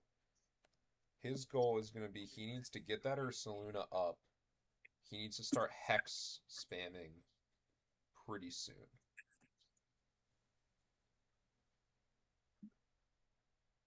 So we got a couple updates. So it looks like Reverse Hollow did take the match against Evan. So Dark took down Colorless, and then like Gavin also took his match against iPod Shark. Benching the fan Rotom. What are we going for? Colorless went down round 2. I'm wondering where the Bunnelby's at, because I would really love to see Bunnelby get back Reset Stamp and Scoop Up Net here. Those are two pretty critical resources that we've now used up. Mm-hmm. At least the Reset Stamp in particular stands out to me as an important card. That Reset Stamp Countercatcher Hex comeback turn is sort of like an important combo you need to be aware of.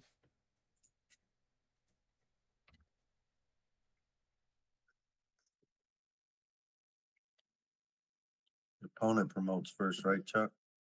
Oh, that was active player Active. promotes first. Yeah, and a double KO active player promotes first. And good God, we do see the Guzma. I mean, Yeah. that's the absolute last thing you want to see. And interestingly, chooses to take out the Chinchino rather than the Ursaluna, maybe recognizing that Ditto's in play. Maybe taking out the Ursa ring is not as important. And he's going to Z-Man? get rid of the Pokestop. Wow. Yeah, this is an interesting decision. Ghouls is saying, I don't respect you. I don't respect your Ursaluna or your Ursa ring. I think that the draw engine is more important. And I actually might not disagree. Pidgeotto is not in play, so Double Square is now at the mercy of the top deck, pretty much. Yeah. And we do now see the Ursaluna. I have a feeling that Luna came from a Gladian. I have a feeling that's the case as well, but I mean, yeah. He can't promote the Ursaluna. He needs to find Cape, and he probably has to find Flare Grunt, because Ghouls is just one attach away from dealing that 280 number. So, I mean, what I really want to see here is I want to see Bunnelby. I want to see Pidgeotto, and I want to see Bunnelby. Yeah, I think Bunnelby could really, for lack of a better term, he could dig him out of the situation. Yeah, absolutely.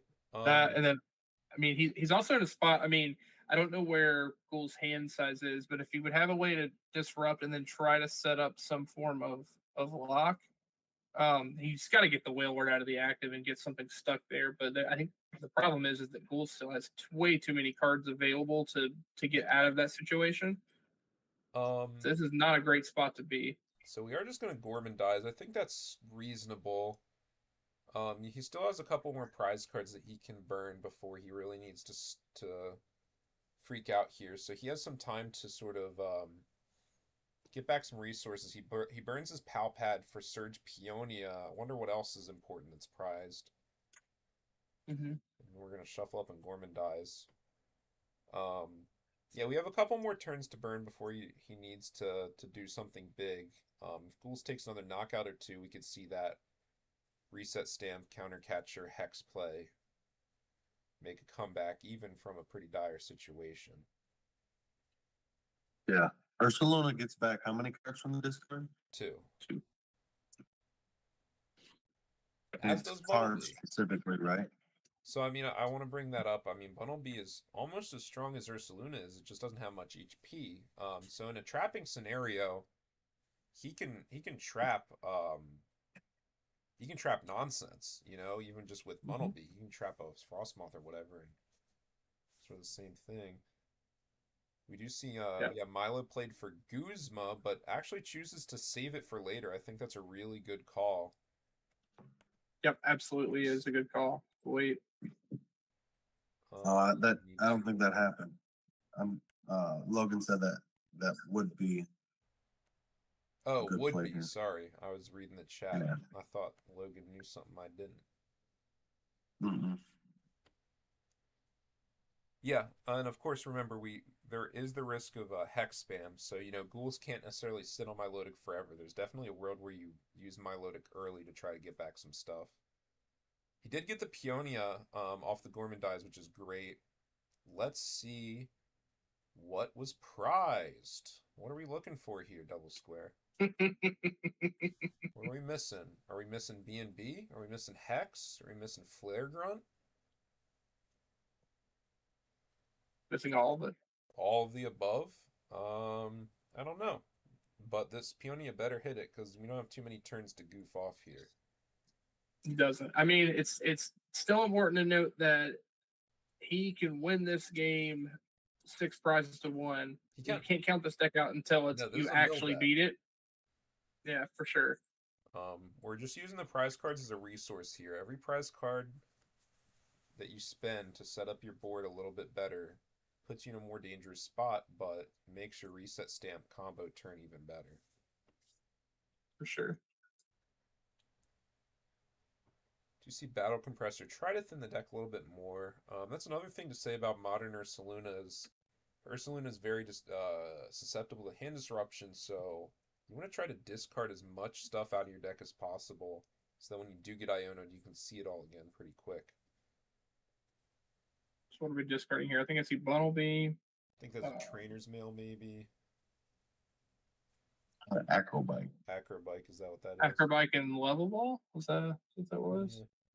I don't know if I love getting rid of the Bumblebee unless he has a way to get it back. Ursaluna doesn't play too much Pokemon Recovery.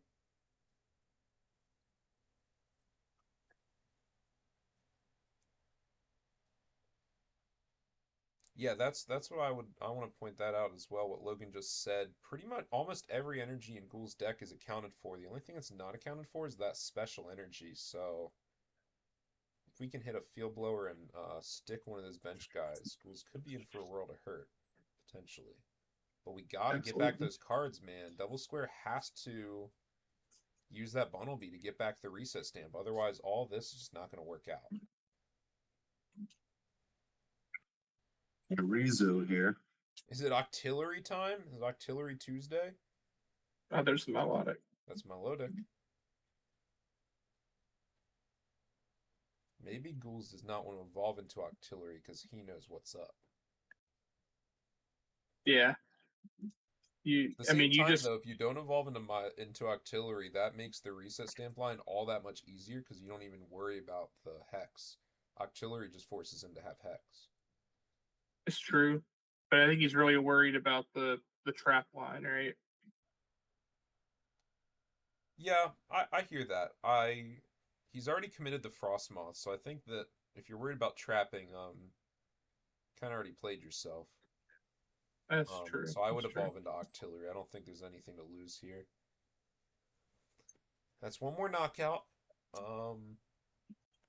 We got to see the combo turn happen here very soon. Yeah, I think no matter what here, I mean, I'm not going to say it's over yet, but I feel like he's just a turn too late. Yeah, like the whale. He hasn't spent any time using Bumblebee to get back his Pal Pad, get back his Scoop Up Net, his reset stamp. So he has to use this turn to get those back now, otherwise he will lose the game.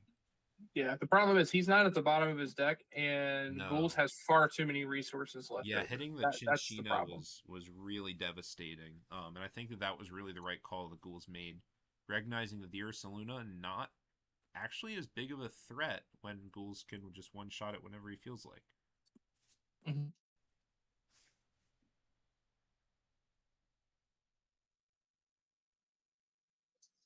Yeah, the trapping is not permanent at all. It's not a guaranteed win. Oh my gosh, man. We can't be doing this. Sacking the Pidgey, that's so sad. I gotta assume that the Pidgeotto was prized and he whiffed it off the Peonia. We do see Guzma. He's gonna try to trap, but Okay. I mean, all right. It's not over yet. This. I think that this has to happen this turn. We have to see. In my opinion, I think we have to see Reset Stamp and Pal Pad taken back. Or, okay. Compressor, Versus Seeker Seeker. Compressor. No, where's the reset stamp, man? It had to be reset stamp. You can't just take Compressor. Versus Seeker reset stamp.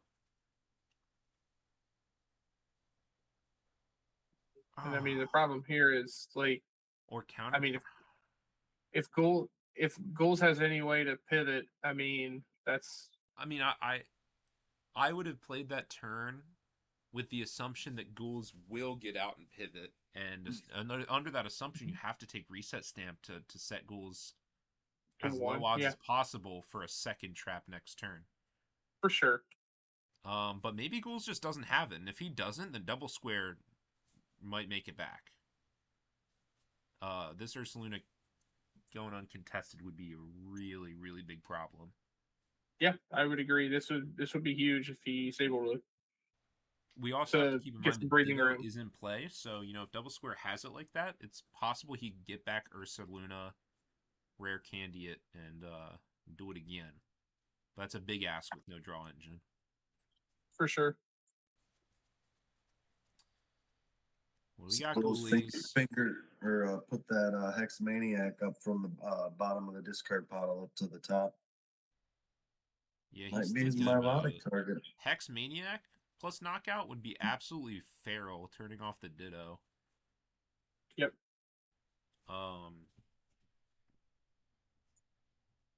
Looks like Ghouls is trying to figure out what's the recovery options here. Ursaluna does not play many. And has he actually used all of them except for the, because I thought the rescue stretcher was consumed. Unless I'm mistaken. No, just those two. So it looks like he only has the rescue stretcher. So that means if he does knock this out, Double Square is going to have rescue stretcher plus Pokemon Search in hand. Yeah, that was the problem without using Bunnelby at all this game. He just doesn't have I don't think he has enough gas left in the tank to close it out. Like Ghouls is being very careful here to not play too greedy. No, Because no, if of course. he's thinking about those resources, if you overextend, you So Rope, I think that's fine. You're not getting the knockout on the Ursaluna, but all you need is one more pivot and that's game, right? So I think that this makes a lot of sense.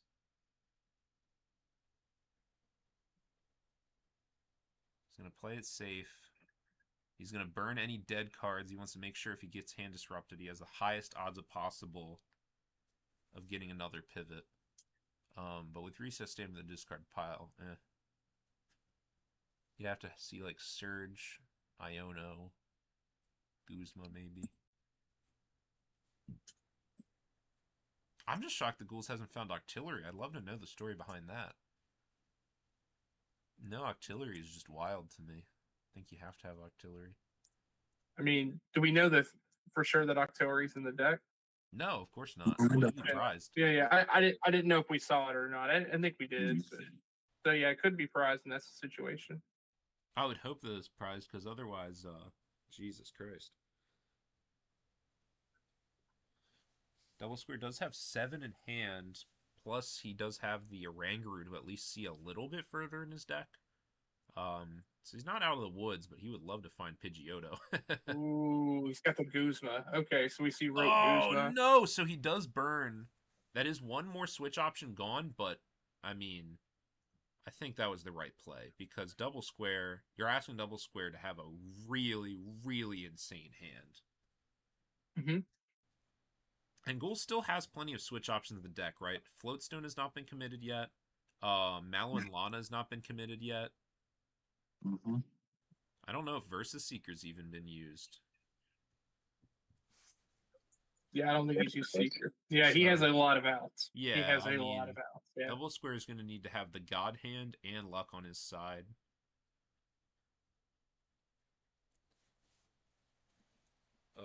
Double Square lives for these kind of moments. He does. As I'm all you interested. So control we're going to players Compressor do. first, thin the deck a little bit.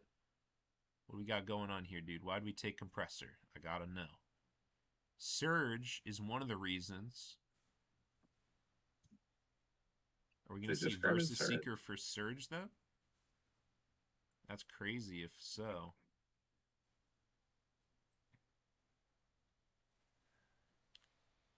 There's the Del Caddy. Waka Waka. That's going to be We Surge talked plus about it. Guzma. It almost makes me wonder, like,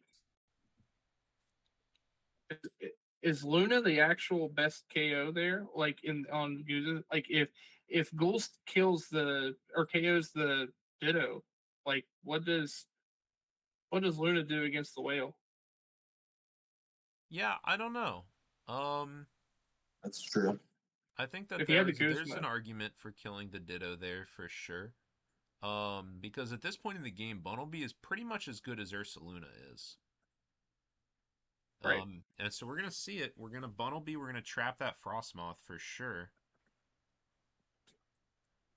He's just asking about, I think, the retreat cost of all the Pokemon. Might be looking to trap Milotic instead, but says no, no way. I want you to give me that Frostmoth. And do we see the Iono potentially? Do we have that as well?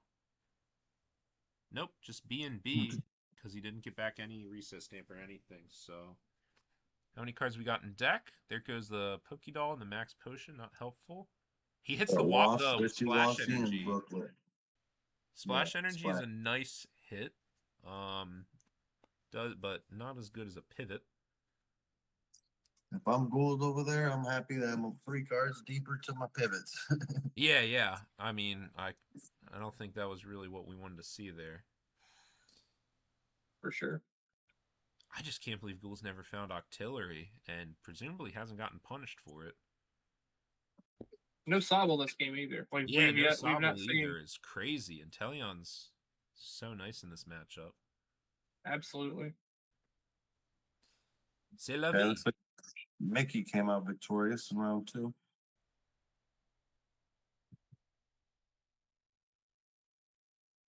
We do see special charge for capture and a triple excel. I don't know. Guess there's probably nothing else to use it on. Do you see rescue stretcher and pow pad? Are we taking those back off the Bunnelby?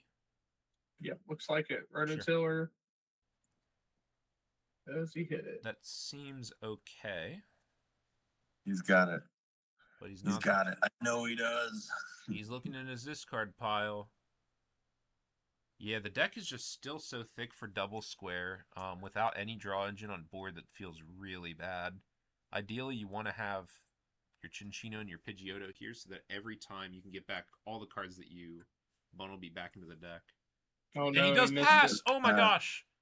Alright. Double square still has a lot of work ahead of him, though. He has to get a draw engine here. So we are going to Rangaroo first. Put something trash on top of his deck and probably just B and B again, I would assume. Unless he has something else in mind. Yep. Yeah, he's just gonna B and B. This is the game, because this is also just getting him closer to the bottom of his deck, right? Right. And he That's also what he made has to Ghouls do. count before he's really trying to make sure. Floatstone! That's one. There's the Floatstone. That's one down. And Gladian for that whatever was in the prize cards. And we are going to do the same thing. Stretcher, Pal Pad. I think I would have preferred to see Scoop Up Net Pal Pad. Or no, Stretcher's actually probably good. He needs to get back a draw engine here.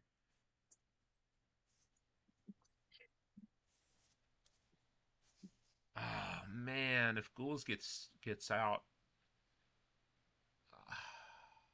How many cards we got left? Still a good amount, and we know that Versus Seeker and Mallow and Lana are still online. But I think those are the last 2 options, if I'm not mistaken. Yeah, I don't think we saw Seeker, right? Holy moly. We're all suffering.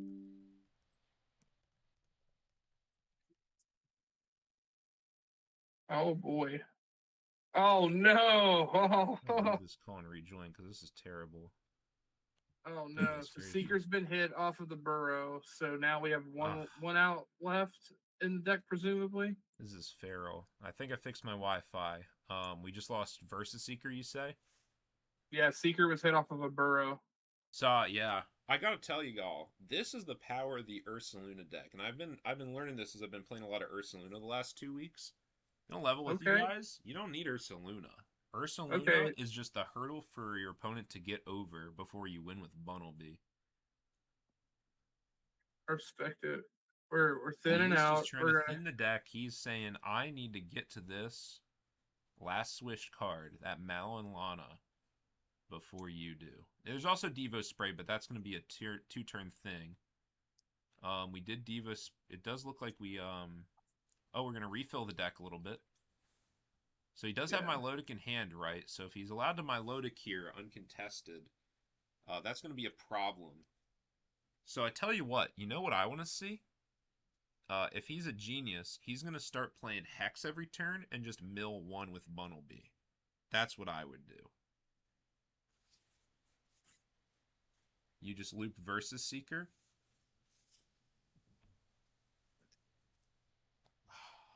I This think is the he's problem probably. with not having a draw engine, right? He can't get the PAL pad, play it for Hex, and then get the sauce.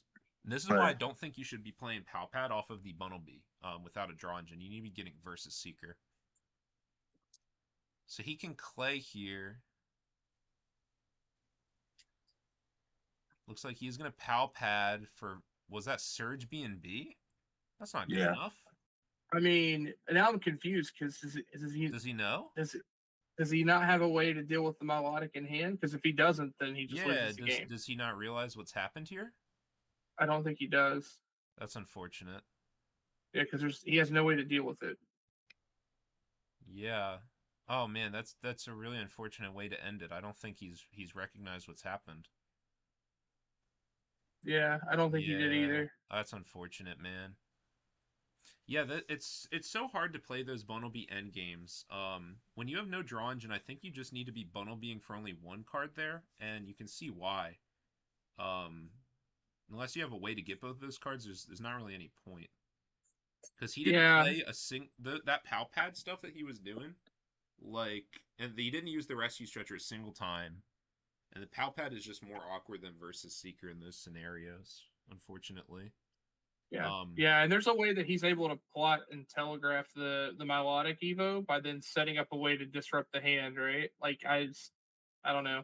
I think like the ideal thing that I would be doing in a scenario like that is there's two options, right? You can either take it slow and not mill much and just set up your draw engine to mill a bunch later, or you say screw it, I'm never getting a draw engine again. I'm just going to mill one with Bunnelby and recur Scoop Up Net every turn, right? Because Scoop Up Net is a double Versus Seeker. So you can set up B&B, B&B, B&B, but you're also gaining +1 supporter every time you do it, which can let you Mm-hmm. do a Surge double B&B turn or a Surge B&B Hex turn or something similar like that. Right. If you're in that endgame scenario where he has the Milotic in hand, then you start looping Scoop Up Net every turn. That lets you do Hex, Surge Hex B&B, Hex, Surge Hex B&B. Mm-hmm. All the Yeah. while milling one every turn too. Keep in mind. Right. So Pokemaniac Ryan in the chat had a question about the Ditto. Just wanted a little bit of explanations. Having trouble wrapping his head around it. You know how good in Harambe Pelipper is? Well, imagine like just doing that out of nowhere. Double, like do that out of nowhere. Chain swallows. All those other crazy things.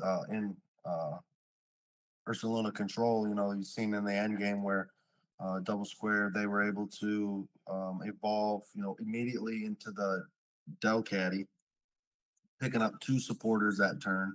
And, and if, in that same turn, he could have also, went Teddy Ursa, Rare Candy into the Ursaluna.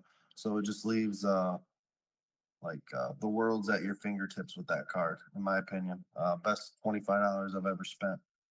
Yeah. If you don't mind me asking, what was the question about, like what the Just card about the did, Ditto. or why they would use it? Is that Yeah. Why it's used? Can someone explain to me the ideal usage of the transform Ditto? Like in Harambe, I'm having trouble wrapping my head around it. Yeah, no, and I mean, you hit the nail on the head. I mean, you have really important evolution Pokemon specifically in the control deck, but also in Harambe. And anytime that you can immediately replay and get the value off an ability like that is huge. So that's the main reason for using that card. There's a reason that card's expensive. It's very good. Yeah, like you saw Mhm. how the Ditto was used in this game, where Double Square was able to respond immediately with Ditto, Skitty, Delcatty. And the same play is true with Harambe, right? You have Double and you have Pelipper, which have insane on play abilities. So And if you insane. have Ditto on the field, you're saying I can threaten the Double Gust whenever I want. I can threaten the Pelipper Versus Seeker whenever I want. Your opponent just has to account for more options than they used to. Mhm. Yeah. Oh, it's also really good because you can get off a Fan Rotom, right? So 1000%. on turn one, I think it's super common for you to just grab Fan Rotom for 2 basics and a Ditto. And your board is super wide. You have a lot of options for what to do off of that. It's great. We got our Yeah. third round up now. All right. Let's go to table 2. Let's follow our guy. Yeah. We got let's Pat. follow the He's model playing Pat. against Pat. Pat, someone that was very played a lot in the webcam community. While a few months back, took a little bit of a break, and now he's back playing games and picked up Dark, his favorite type, and we love to see it. Hold on a second. Just hey, hold on. Hey guys, are you guys in the middle of your match?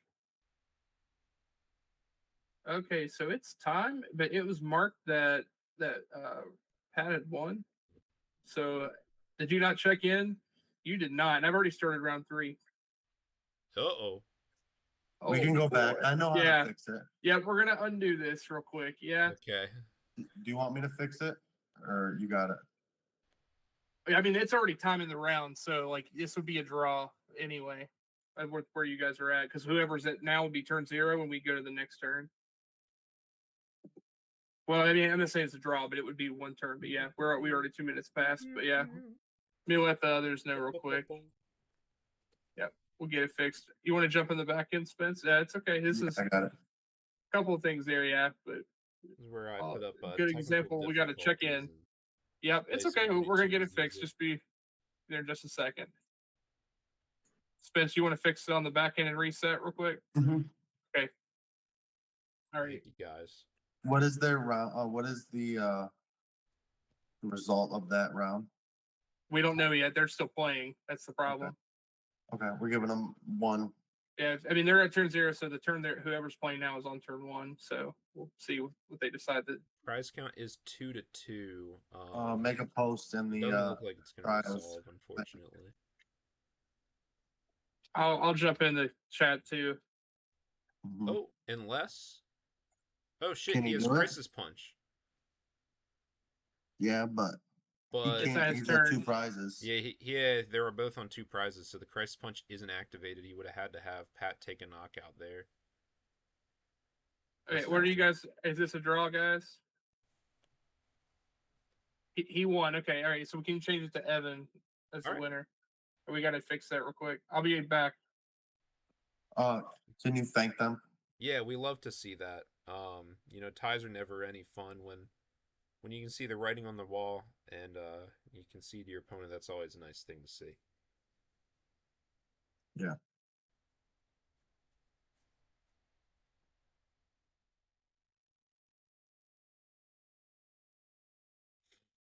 Thanks for sticking around, those of you who are watching the stream. We're going to be beginning round 3 in just a minute or two.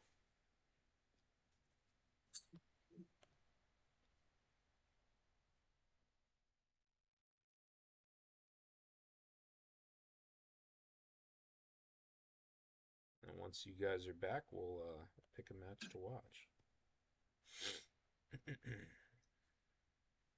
It's gonna be goals against Evan. All right, we got a Turboblazer top tables. I'm assuming. Yeah, that's awesome. All right, so we have some great responsive players who saw in the chat. So we did not have anyone start a game, so we're good to go. I'll go ahead and take it. Like again, it's one of those things where it's easy, but I saw the quick loss and it was like minutes after, so I thought that early loss was on that. So Yeah. again, it turns And out I we didn't also think forget to nothing check of in it. sometimes too. Yeah, I Yeah. didn't think nothing of it because like that's turbo dark and in Mhm. Fan Road Time, like that Yeah, isn't the yeah. game usually. Oh, it's 100%. Stomp That's City. what I thought happened.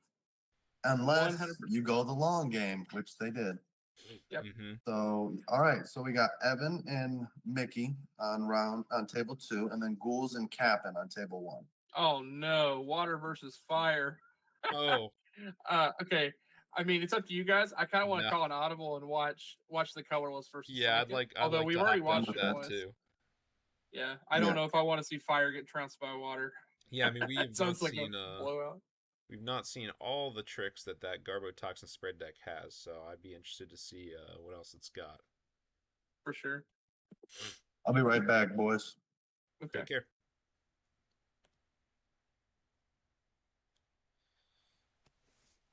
Yeah, I mean, you know what? It's possible for Fire to beat Milo Pump.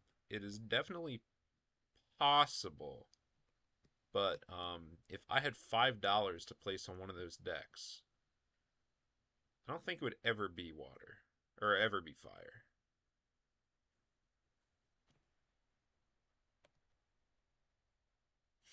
All right, so I'm gonna get our players set up here. Gonna have to spin me right round, baby, right round. We do have Evan playing colorless here, playing that Harambe deck with the Swellow and all the good tricks, against Mickey playing Garbotoxin Psychic Spread. While Very we're setting them up, interesting. you want to tell Espo? You want to tell them what you and I will be doing later this week? Oh my gosh, you guys are in for a treat. So, as part of our Turboblaze Conquest series, on Monday evening, Chucky and I are going to be playing a best of 5 3-deck GLC Conquest, which I'm really excited for. Neither of us knows what decks the other guy is going to bring, but we've agreed to bring one meta deck, one off meta deck, and one for fun casual deck. So it should be really exciting. I'm looking forward to it a lot. Yeah, me too. Be my first time playing since I had taken my small break for Lorcana, so excited to go Yeah, to tell battle. us about your recent Lorcana success. It sounded like you had a fairly positive weekend. Yeah, I started off a 12-round tournament. Started 4-0, took a loss, then won the remaining matches I needed to qualify for day 2, and then hit my worst matchup 3 rounds in a row. I had a 100% win rate into the most popular deck in the room. Unfortunately, I only saw it twice the whole tournament. Oh my So gosh. sometimes you manage to dodge it and hit your worst matchup. Yep. So it happens. Yeah, you I play did the numbers still. as best you can.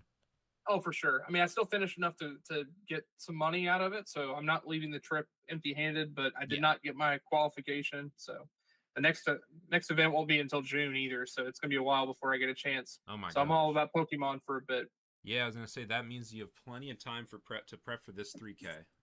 for sure. Go win 100%. this 3K. Plan. Want to be That's the the first 2-time plan. champ. Let me tell you, man, I was not happy with my placement at the last 3K. I'm going top 4 or go home. That's my goal. I get it. I went from Mr. Back-to-back top 8 to Mr. Back-and-back 0-4. I don't know what I got- happened, Spence. I'm telling you that Dude. that bad luck streak has got to end. We got to get you at the All top it tables took- again. All it took was I was like, yo, crew, let's go. And then I like just decided to be the worst of the bunch. It's cool. Yeah, it happens. It does happen. Hey, man, But we know that you're a good player. We know you got that top 8 in you again. I got it in me again. All right. You The check's absolutely coming do. back home. Yes, I put sir. a gallon of milk in the fridge for the babies. You know what I mean? Mm-hmm. That's our goal. I want to see 2 Turbo Blazers in the top 8. I don't know if we've ever gotten 2 of us at the same time. No, we haven't. No, not officially. You can't Not count officially. There Yeah, was don't one count time. when you and Listen, you and Chucky were both up there, but Chucky was not a Blazer yet, so I don't know if that counts. But you know what? I don't kinda care what counts. anybody says. Chucky became a Blazer round 4. Facts. Uh-huh. Yeah, that's one of the coolest moments of like meeting Oh, someone no. and getting to know them and all So, that.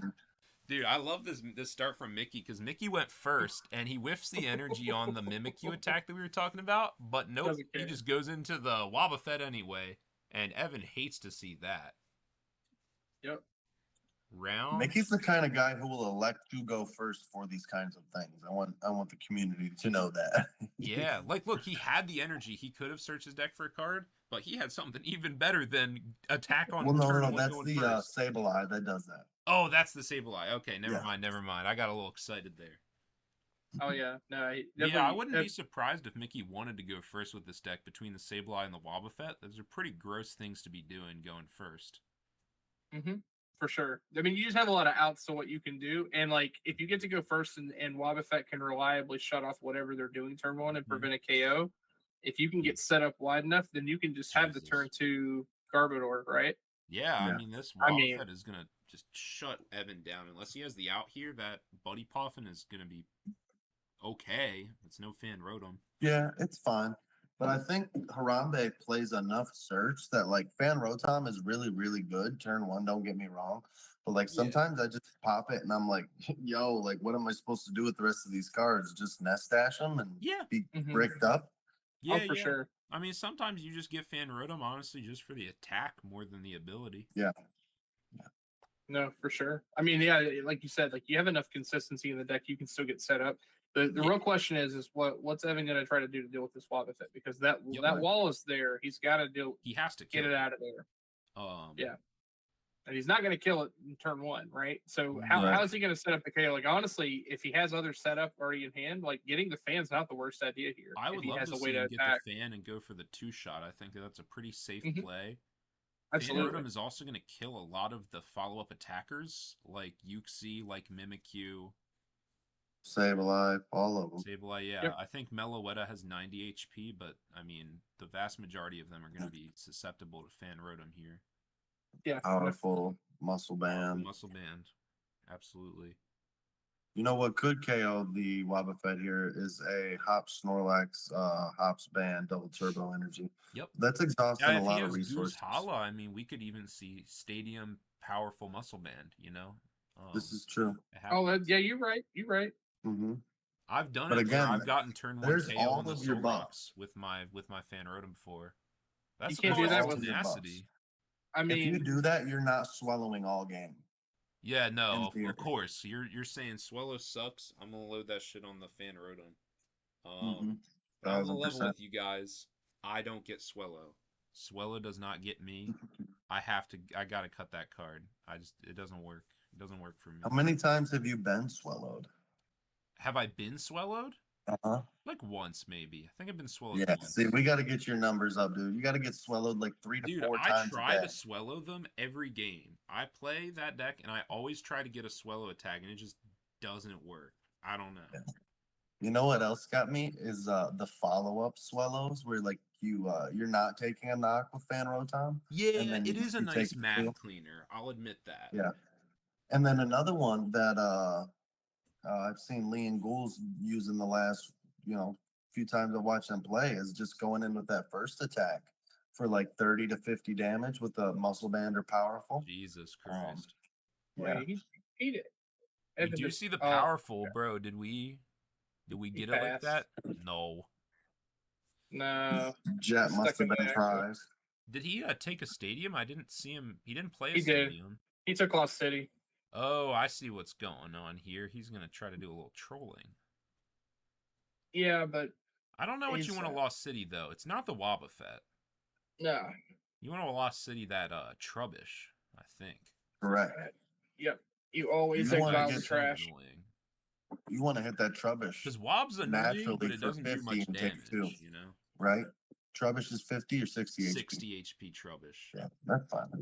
We got a ban Yeah, for that's that. easy. That's easy mode. And remember, the Garbodor is 100 HP, so, Evan still might want to get that powerful on there for a Muscle Band Lost City KO later. Could be. Yeah. Evan's got options. And I mean, Mickey has to make a choice too, right? Every turn that he decides to leave this Wobbuffet up is a turn he's not getting any actual spread damage. He's just making the game last longer. He's not really making progress. So it's sort of up to him to decide how long does he want to try to slow Evan down and get his board built up, and when does he want to actually start pivoting to some spread damage. Yeah. Got a card off the Gladian. I think you're just passing. Tell you what, I feel like we've been really underrating Wob lately. I feel like I don't see any Psychic decks playing that anymore, and that card is actually egregious. Yeah, there's a reason. But like it just sits there, right? It does just sit there, but it's like Itchy Pollen in Standard. It's just like so obnoxious. Yeah, and I think Wob's super strong. The problem is Wob is bad in a third of the field when a third of the field is Psychic. Yeah, that's exactly it. It's completely useless into the mirror. And he does choose the Lost City, the Wobbuffet. I don't think I agree with this. Yeah. I don't know. Not gonna lie though, fair, like if he is able to get some spread and then like Wob can clean stuff up and then just like ability lock, that's not fun. That's true. I mean, and this does leave him in a board state where like if he has recovery in hand, you're not getting the Wob back, and then that's true. I mean, Mickey's in a terrible spot here, right? Mickey's, like he's literally got to get set up or he just loses the game. He does get the field blower, so maybe that recovery thing you're talking about was true, because there's a world where he could have put up Wob again and actually take the hit. He's going to Marnie, and Evan doesn't have any draw on board, so there's a potential for this Marnie to brick him out a little bit. He only has a Squavit. But we'll see. Mickey's got to get some Pokemon down, though. Hot damn. He's trying. Mickey is the most veteran webcam player I think I've ever seen. Oh, he is. The tilting of the cards so that his opponent cannot see it, because you're playing on a webcam match, just such a vet move. Pick up on I forget about all the time. I'm always playing control, and the opponent sees every trick I got in my deck. It's terrible. Yeah. So we do see the Fog Crystal. He's going to have more Pokemon on the field, which is awesome. And now the Adventure Bag. I don't know what tools he's looking for. Maybe. I'd love to see Trubbish come down and then Dubwolf. Yeah, right. That would be fair. Bring that thing here. So we're going to see Spell Tag. That's a really awesome tool that you don't see much play anymore. But it makes a lot of sense in a spread strategy like this. Ooh, Vengeful Punch too. Okay. Wow, both of them. That's awesome. Yeah. That was for the oofs.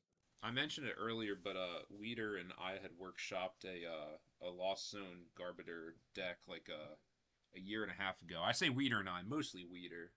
I had very little to offer, but that was one of the things that we had discussed was Vengeful Punch and Spell Tag, and then some of the bomb cards like Is he failing the Fog Crystal? I'm sorry to interrupt you. No, we got to talk about this. Nope, he got Yuxi with it earlier, I think. Yeah, I understand. Yeah, this is awesome. I love to see this because with the Spell Tag and the Horror Energy, he'll actually get the knockout on Fanrotom if Fanrotom hits him, which is really funny. And we do also see the Psy Power Mew, which I think is a nice Pokemon to bench in case there's any escape rope or other shenanigans. It's definitely interesting though because he also puts him in a position where he has to take the KO here, right? Because you can't just let him keep spreading. No, this can't go unchecked. That thing is gonna shred. Mm-hmm. But you don't want to take the KO because you're gonna get hit back. And Evan needs to have a stadium also. He does have a stadium. But he doesn't want to give Mickey Artisan, but he has to, but he doesn't want to. Oh. This is so tough. This is fine. Everything's fine. Because if I'm Mickey, what I'm thinking here is you Spell Tag and you put 2 on the Squavit, and you can put 2 or 2 on the 1 on the Fanrotom, or 2 more on the Fanrotom. You could be taking a couple prize cards next turn. Yeah, I'd love to see like a Swellow, a Talo come down here, or Yeah, this is a Kanguru. great So he's Swellow gonna dig. matchup. He's gonna dig a little bit. Well, He does get the again, both buffs Oranguru. are gone. Yeah, he got the Oranguru, so he's gonna draw a little bit. Mhm. I'm thinking. I think that's a good call too. It's got a lot of HP, so it's not as immediately a liability. Hmm. And he's got to see cards. I mean, he can't just sit here with post Marnie hand, nothing else. Does also commit the Bidoof. Is he going to commit one more? What is that? Level ball. Probably get the Wingle. Wingle or Wingull or maybe even the Talo? I think I agree that I like to see Talo a little bit more. His buffs are gone, man. Oh, that's right. He did use both of his buffs. It's Yeah. kind of I annoying. mean, he's got to hope for a special charge later in the game, maybe, and if he wants it for Yeah, that actually is pretty unfortunate now that you mention it. either that or again, we chimed in on Mickey's game with Lee. If colorless doesn't run you off the board in the first two turns, and he is able to get his Blacephalon turn, and Yeah, restabilize. Blacephalon's pretty gross. Yeah, I agree. yeah. And particularly because it skips over that Hops Cramorant turn, which is what happened last time. Was feral. Yeah, Yeah, it's this not deck cool. this honestly this deck just seems to line up really well against this composition of Pokemon. Like It you have does. this you have this spread lineup that takes care of a lot of these really weak Pokemon that you have to rely on. And then Blacephalon just gives you an ability to skip over one of the best attackers in the deck. Yeah. It's I mean, because Colorless has yeah. historically always been pretty weak to both spread and ability lock strategies. Mm-hmm. It's definitely going to be an uphill battle for Evan here.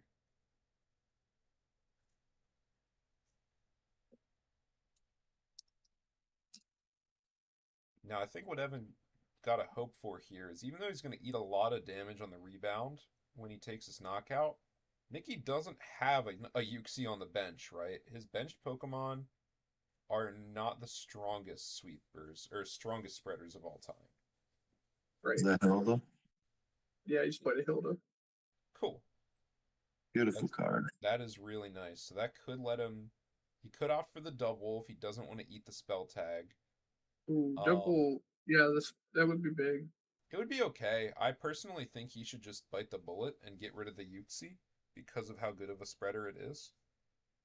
I mean, that's fair. That's fair. I mean, the No, other thing is, for my take, he just played the card. You get the double in the ignition energy, and then you pay the retreat cost, and you come up and you hit it with the double. Why? It's something you could do, and then but you save your fan Rotom so that your fan Rotom can KO the Mimikyu.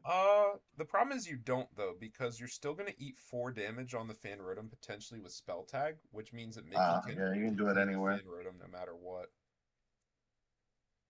yeah, yeah, spell Yeah. tag's kind of interesting. That damage can be spread however he I wants. It doesn't have to be the active. Yeah. I can definitely see arguments for getting double. I just wouldn't play it right now. I think that Mm-hmm. getting Bibarel would be really smart, to be honest. I think it Oh, and he does go for the ignition double by the looks of things. Again, I'm yeah. not that good at Harambe. Actually, I'm going to go a little farther. I'm actually terrible at Harambe. So I'm not sure that my opinion matters too much here. This is like my worst deck. Yeah. No, I think that if he has a way, I think actually using it now and then maybe playing to the line of getting rid of the spell tag later with like field blower is not the worst idea. Yeah, If if he you fish with gets it Field out, Blower potentially. Spell tag yeah, is a he can really line it high up. value hit for sure. Like, I mean, the You thing don't is, even have to attack like with the double now. No, Like, you no, can still definitely do not that. attacking with double, I don't think. yeah, I don't. Yeah, I don't like attacking with it. I like saving the ignition, but at least using it to move and boss something else up, I think is pretty good. Mm-hmm.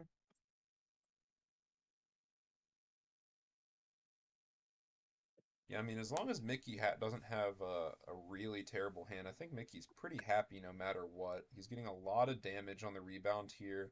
So he could really try to start setting up the math with the spell tag to either take a couple KOs now or take like 5 KOs next turn. So we'll see what he does. What's Um, interesting here is he can set up Evan like is how gonna. greedy does he want to get? Because he could set up a situation where Blacephalon can just straight skip to 2, right? That's what I'm thinking, right? I think if I was Mickey, I would be inclined to definitely take out the fan rotom because that's the active threat. But other than that, I don't think I would try to kill anything else. I think I would just try to spread the damage around and set up as Yep. many KOs on the turn after this one as possible. Yeah, Mickey did the exact damage play I think I would have went with, Yep. which was to finish off the Rotom and then add one of the Squovit. Now, technically, if he could set it up, the Mew could actually take a KO here. Yes, he definitely could. But the Mimic you can already also take the same KO because the Mimic you will do enough damage to take out the Wooloo here. Yeah. So I it's mean, probably the downside there is you give him the Cramorant. 3. yeah, the cramp. exactly. So my thinking here is I would definitely try to avoid taking a knockout right now. Maybe it's too late for that, but if I was in Mickey's shoes, I would try to spread the damage around as much as possible. If we could get Yuxi back, that could be really strong as long as the hand isn't dead. Mm-hmm. So another line you could go with here is you could actually take the KO to force Evan to play into using his resources for Cramorant and taking one KO, which would then activate the Blacephalon. And then leaving the Cramorant there, Blacephalon takes out the Tailo plus the Squovit. Now Yeah, he has a strands dead it. card inactive. Yeah, you just strand the Cramorant. I don't hate that Mm-hmm. at all. Yeah. Yes, so many lines that Evan Wiki has to account for, and I mean, this teammates is really going to let Mickey craft the next 2 turns as best as he can.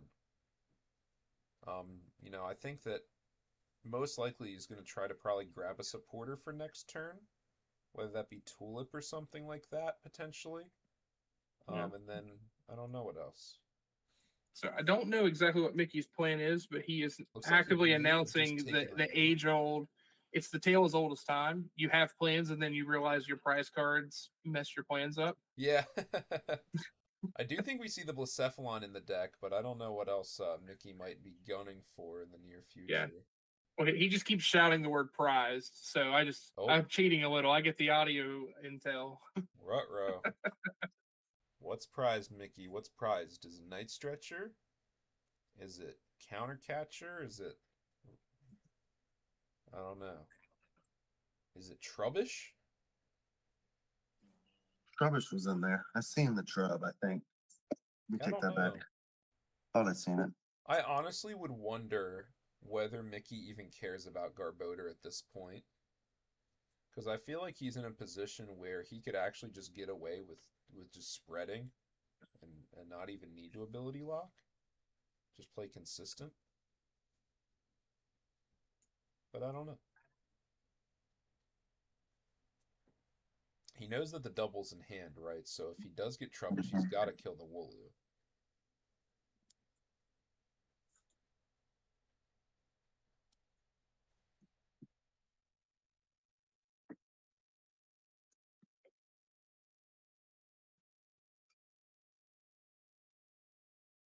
That Mel...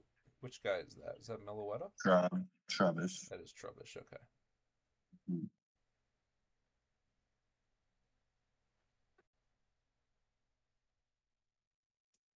I don't know if I recognize that Trubbish. That's the old one. That's not the one that gets back a card, is it? Let's take a look and see. No, it has acid spray. Okay. It can discard an energy attached to your opponent's active. 70 HP. I was gonna say, I Guaranteed think it's this card 70. or on a coin flip? Yeah. I'd imagine the 70s why he's playing because it's got 2 Yeah. retreat, it's weak to psychic. Like, yeah, no reason to play it otherwise. Yeah, It's I also love this, the Yuxi play. Not gonna lie, the Trubbish art's pretty good too. It's like this really shitty hand drawn. Oh, is it like like it's Kamiya? super sad. Yeah, I kind of love it. That's Is great. it a Kamiya art? Is that what's going on? Maybe. It's like super tiny on my screen, so I can't see it. See the art very well. Zutama, illustrator Zutama. I don't know that one. Yeah. Yeah, this is a great Yuxi though. I think this is exactly what I would want to do with the turn here. You have the Vengeful Punch, so if you do double that thing down, you're gonna eat a ton of damage, and you're probably gonna get Blacephalon for 1 billion prize cards. That Bidoof is almost at risk. That Squavit is screwed. The Wooloo not looking great.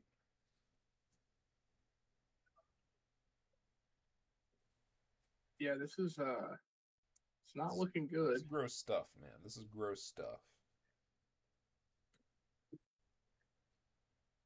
Now, what I would love to see here is Evan Wiki to reach into his sideboard and pull out Picnic Basket. That would be a disgusting play. What the Yogi We Bear? did see him use the medical energy to attach retreat earlier in the game, so it Yeah, could have came up. medical energy's out. Womp womp. You know, I made someone once rage concede to me and leave a challenge. This was at a regional in Pittsburgh. It was like the Friday day, and he was playing. I was playing Maridon, and he was playing Gardevoir, and he made some comment, and I said, "Well, I have Picnic Basket in hand, so you can't win." And he just picked his stuff up and left. It was really funny. Dude, that's I did not hilarious. have Picnic Basket. I was trolling. The guy was just so tilted. Yeah, I what just a made the sucker, comment. man. What an actual sucker. Got You him with can't the let big that be brain. you, man. I love that. Picnic Basket's hilarious, dude. I'm a big Frostlass Monkey Dory player, and I was playing against Goldango like a month ago, and they had Picnic Basket in hand all game, but I just didn't drop the Budulok a single turn. And oh, he was so heated after the game was over. He showed me the Picnic Basket. I was like, sorry, dude. It's an item. That's hilarious. I'm not gonna let you get away with that one. Do you see the parallel city? Will he parallel himself? He's thinking about it. I think you I would got it, love bro. to see Get that that. Squavit out of I'll here. be honest. For real. You gotta parallel yourself. How's this a choice? No! Bro, get your Squavit out of here. That is a free prize card. Maybe he's got scoop him then. He does Nah, have dude, the you gotta draw self-parallel then scoop 5, up 7 net. I'm not cards. even gonna lie to you. Yeah, 2 in hand. This is gross. We do see the Swellow and the Bibarel give you a little more HP, but I don't like where this is going. We do see the Yeah. double. Will he take it? Oh, he's gonna hit that pile of trash. Oh He's gonna no. get vengeful punched, is what he's gonna do. He's gonna get Falcon punched by that Blacephalon right after. Hey, you know what else is funny about that Blacephalon? This ignition energy is going away. Oh no, not the Hops Cramorant, dude. Think about it. Oh no. That guy is cooked. Say it ain't so. Actually, Okay, he might he not get punished actually- here, guys. How much Mickey's HP got does 2 Swallow cards in have? hand. HP for Swallow 90. So he can do 70 to the Swellow, 1 to the Squavit, and then how much HP does double have? 120? Yeah, then that's he exact triple knockout there. That's not good. yeah, he can triple KO so that the Cram never gets Bro, to what are attack. we doing? What are we doing? Oh, Yeah, I think this sucks, man. I think he had to. the What? parallel had to happen Does the he other got way. 2 cards Parallel, from and he could teammates? not be playing this Hops Cramorant. Hops useless What's your Cramorant. secret? Forest Tenacity. Oh, Jesus. Ugh. It's not It's good. Well, he good. doesn't have Artisan, so he has to have the basic search. That's true. That's true. He's got to have it. And he has to have the counter energy or the. I'm gonna assume that he's gonna find Dimension Yeah. Valley energy unless one of those is prized. That could be what he was talking about earlier. That was prized. I did not see don't D see the Valley. D Valley, so I think that that's actually going to be a bottleneck. But he has a counter energy. We're fine.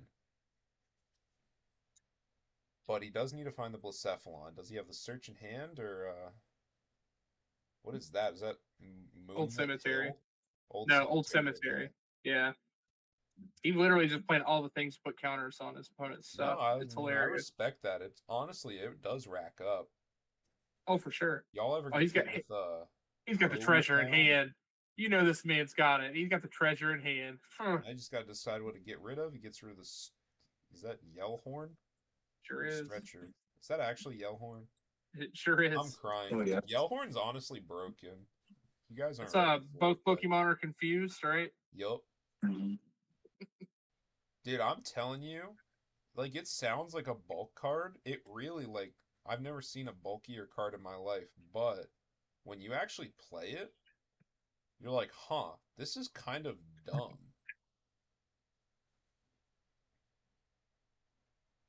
And yeah, we're gonna see the triple knockout here on the Squavit, Swellow, and Double. I'm almost certain of it. Let's see if he sees it. That's the question. He does have to see it, and he does also have to decide if that's what he really wants to do. Maybe there's a world where he doesn't, but I would. I'd do it. That's gonna live even with Hop's useless bird. Yeah, I just don't see a world where you don't do that because you just invalidate. You invalidate 4 Pokemon, right? Literally nothing going on.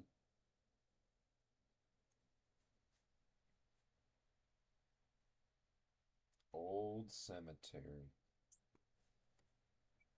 Because he might do that. He might put him right before KO. And allow. Yeah, there is a world where he. No, it looks like he is gonna take it. He is. He's taking the triple knock. Yeah, I was like, you either have to take the triple knockout or set up like a 6 prize turn if you really want to go crazy. But I mean, I think this is just crushing. Evan's gonna really struggle to take a KO and turn off this Blacephalon. Yeah, this is rough. And Mickey draws 3 cards off the prizes, which is really strong as well. One of them is likely Dimension Valley. So what do we got? Yeah.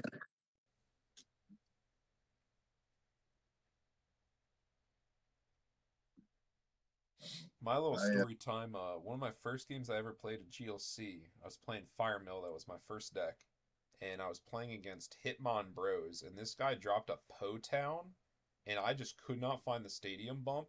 And all of my Pokemon, Emboar, Charizard, Delphox, Skenoscorch, Magcargo, they were just getting shredded, man. It was a bad time. I think I actually just got board wiped by a Hitmon top. Just straight up board wiped. Po Town, what a card. Po Town's crazy, man. Card is not right. Oh, prize count for Mickey. Thank you. Both of our prize counts are not quite right. I need to remember to do that. Mickey said. He said, this game is ending in T-2 seconds. Play the scoop up net. Pick it up. It's rough, dude. Evan Wiki's going to need to see 3 scoop up nets to concede this game faster. Because I don't see how he's getting out. You just grab a scoop up net that's big enough for everything. Yeah. Literally.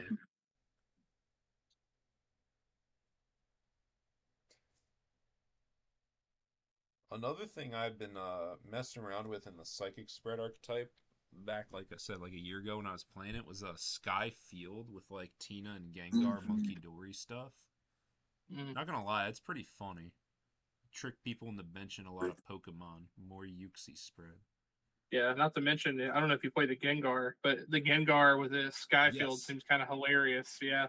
Yeah, it's just free damage to throw with Monkey Dory, which was really fun.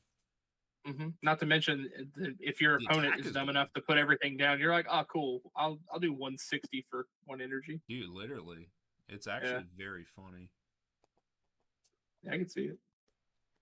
I think Skyfield is an underexplored card, but I could not tell you what deck it should be explored in. That's fair. Couldn't tell you in GLC, but I tell you what, I tried to break it a lot. Too about Shaman EX, Dragonite EX, Hoopa EX, Rayquaza EX. Yeah, I mean, I broke it a lot and expanded. That's for sure. I know a thing or two about that. Yeah, expanded too. Jesus. I missed that. What was that one? There's a deck. It's not coming to mind. I had a Zoroark V-Star deck that you could Wally attack turn with Skyfield full bench turn 1 and Oh, do like jeez, man. nuts damage. Oh yeah, it was stupid. Yeah, because Stupid. that's what, like 50 per bench Pokemon or something like that. Yeah. Yeah, and you just have quad You can Gengar. get this knockout. up. The world is okay. Dude, this is And actually the yeah, most insane Bibarel clutch of all time, if To real. flip the coin. The beaver gets Does him. take 2 damage from the old cemetery. Don't forget it. Is Mickey Mickey will make playing sure my you don't. Mickey playing my boy Risky Ruins? Risky Reels? So Oh Oh no, bro! Pack it no. up, pack it up. Bibarel did not clutch. No. Oh, he you has could the have. giant bomb. I was wondering about giant bomb. Yep. Yeah, it's a fun one. What's that other stadium he has there? Is that the other one that damages when you do energy? Which one? The cemetery? No, he has that one. He had another stadium there that I wasn't Old familiar Town, with. Oh, that was Potown? Oh, okay, okay. Yeah. Perfect. Old Cemetery, D Valley. Yeah. The other one that I think is really funny is that new one, Risky Ruins. I love that guy. Yeah. It's pretty good. It's So we very got about funny. 9 minutes left in the round. It looks like the other undefeated matchup still going on. Sure. Let's Fire's pop still over holding up. there and by poor, some poor Evan. miracle. No, it looks like they finished up. They're just talking now. I have to Okay. assume that my Yeah, Ghouls won took it. it. Yep. Unfortunate deck to run into as a fire player, but I think if you're playing Okay. fire, you sort of don't expect to get that far. All right. In that case, if you guys are going to jump to another, let me know. I'm going to be back in just a moment. Absolutely, go for it. I'll pop down to go down the lineup. Let's see, it's in table 3, maybe?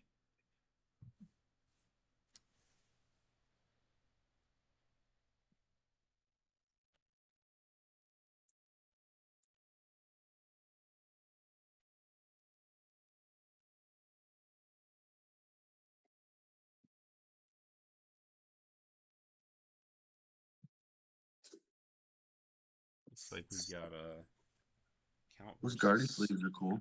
Are those from? What are those from? Those Guardy sleeves. I actually don't know. They're not an ETB sleeve or anything like that. I got to assume that they're either The a Pokemon Japanese Center sleeve. Japan thing or a custom thing. Yeah, those are gorgeous. Yeah, they look really nice. They've got all the different types on them and stuff. They got to be Pokemon Center Japan. I gotta say, I think one of the greatest meta shifts, or one of my favorite meta shifts in GLC has been the swap to Shining Arcana Guardy.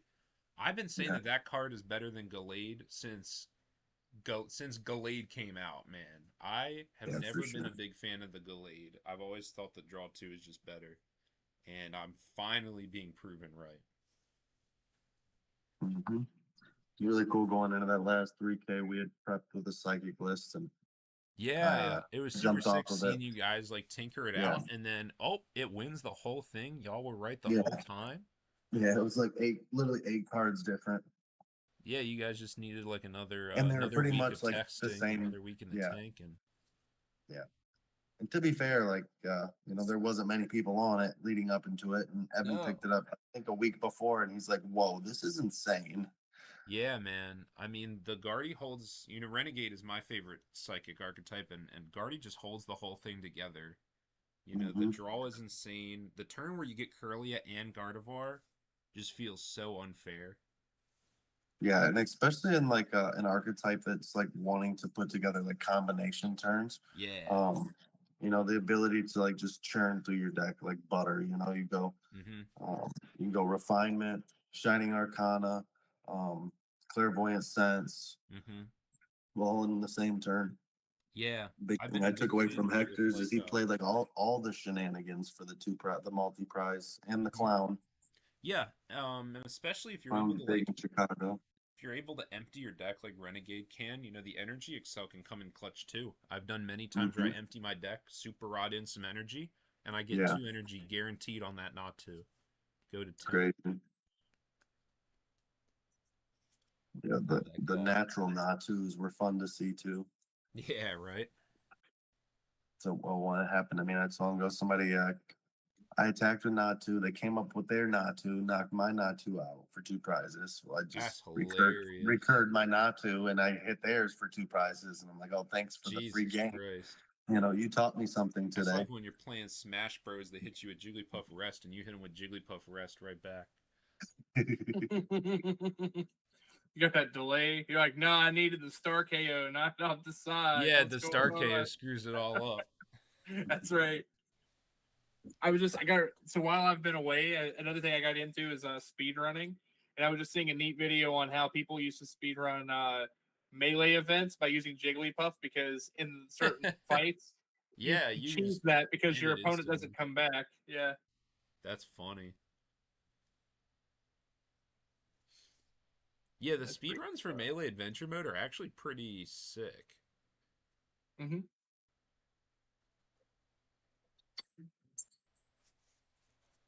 It's like where you just try to complete the game as fast as possible? Question mark. Yeah, Yeah.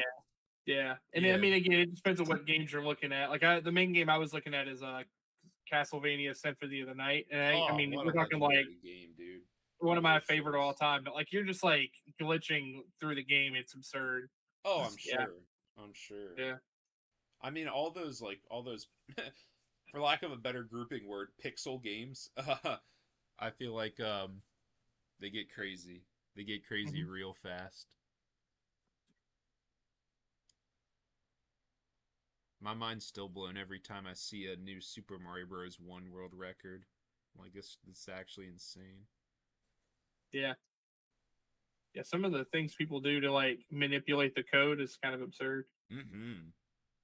Let's see where we're at here. We got 3 minutes left in the round, Yeah, and Count's people are doing his grinding. best here. I don't know if he's gonna be able to make it, but Get he that might back be able to channel. make it 3 minutes.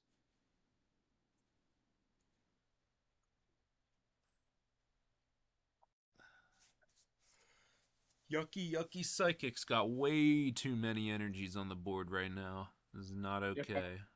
I see that is a Giratina with way too much going on. Yerp. Yeah, it's not looking good. No, there's no trap targets here. It is we got Guardy draw. Not looking great. Count's board is looking pretty anemic. He does have the quick guard to try to stall a turn, but it's not Yeah. making progress. I just realized we had no fighting. Also, no grass I tonight. will say there is one funny line with the quick guard because you can't quick guard twice in a row. It's not usually a winning line, but Mhm. if you combine it with our Caledon's free retreat ability and Lily Pokédoll, if you've You decked out, can. you can just quick guard every turn, and if they are out of their gusts, you could There's nothing they can potentially do. just stall win. Yep. It's a neat little lock. There's a lot of little tricks that Lily Pokédoll and our Caledon open up. Seeing a Surge play. What do we got here? Surge, Sin, Kate, getting back Plumeria. Holy mackerel! What are we doing? Plumeria, get rid of even more stuff. Jesus Christ.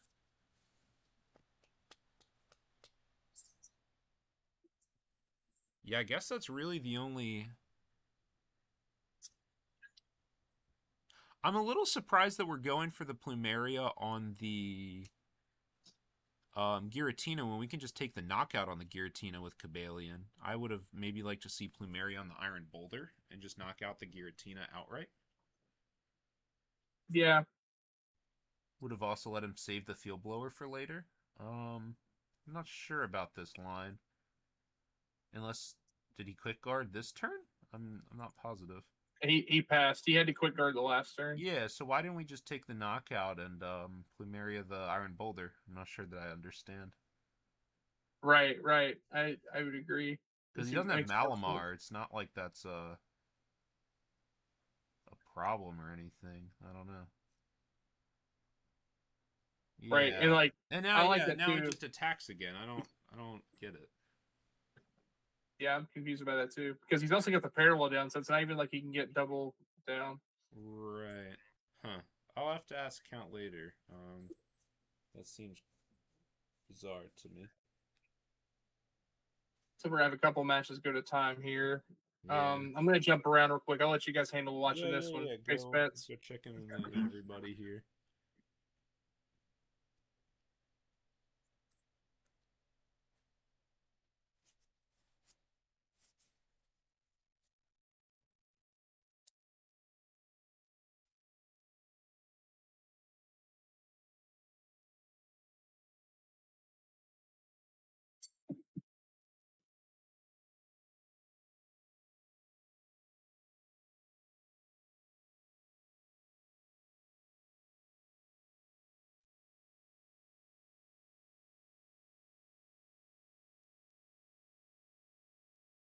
Hey y'all, just a heads up, we are at time. So Time, days, time. you will be turn 0. I'm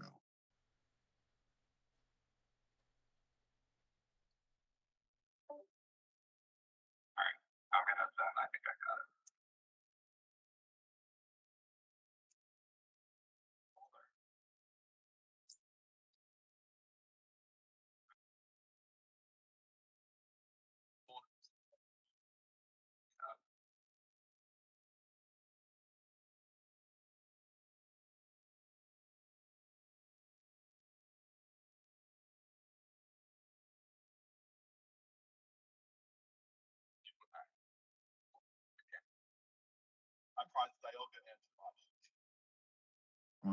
Dialga and Jirachi prize for Oh, the go. unfortunate.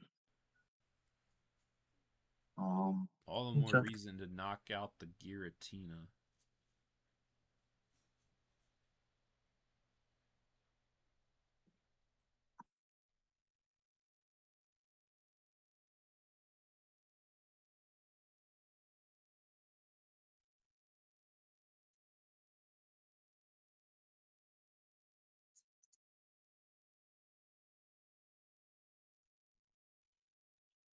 All right, well, that is time in the round. I'm going to turn off our player cams here. We're going to get round 4 started very shortly. I believe it is probably going to be Chris Hill, Ghoulies, playing Milo Pump versus Mickey, who is 3-0, playing his Garbodor Psychic Spread deck. So I'm looking forward to this one. This is very exciting.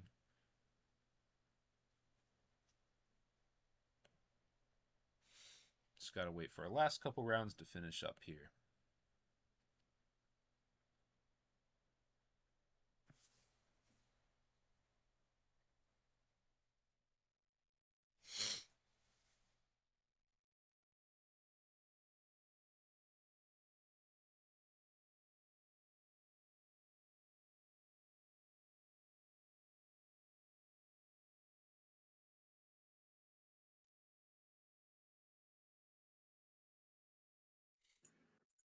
All right. It looks like the other two matches ended in a tie. How did counts match? The Psychic player did win Count's match.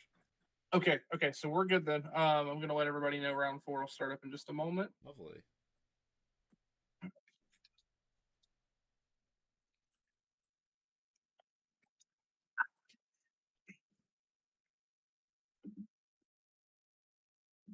Oh,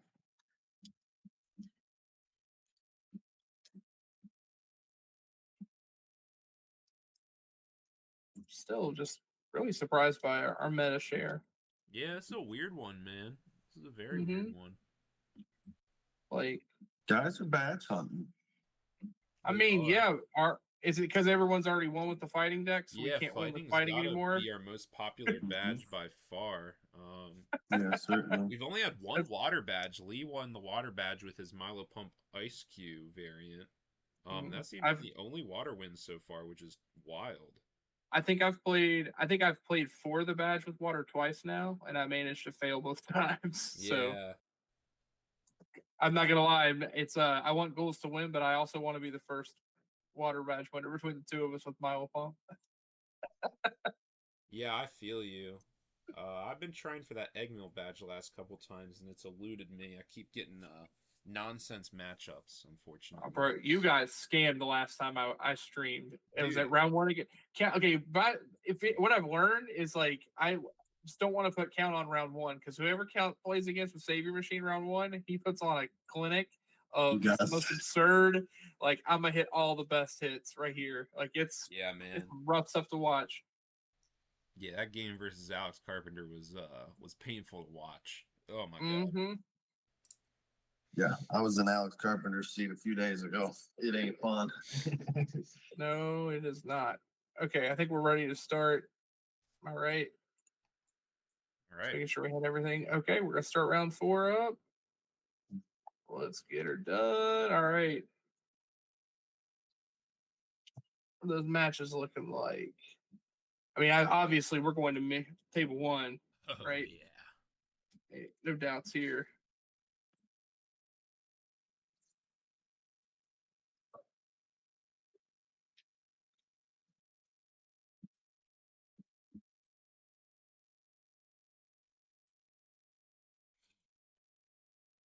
Mm-mm-mm.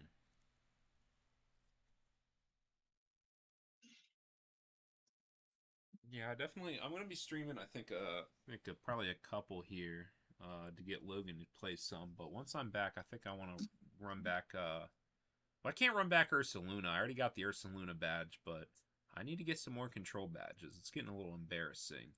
I'm not Yeah, gonna lie, I'm ready. I think I'm ready to start playing control. you got it, man. The I'm problem there. is there's just so many anti-control players in our webcam tournaments. They know what's up. They play that crazy Venom Burn deck that just shits on control. They play It's okay. It the really does. I'm all right with that. The only I So will say I think Ursaluna would probably destroy the burn deck though. You just spam hex every turn and that burn doesn't mean a thing. yeah, But yeah, that burn deck is a problem for Eggmill. That's a problem for Fairy. It's a problem for Magnezone. It's a problem for everything I've been playing. Drill Mill.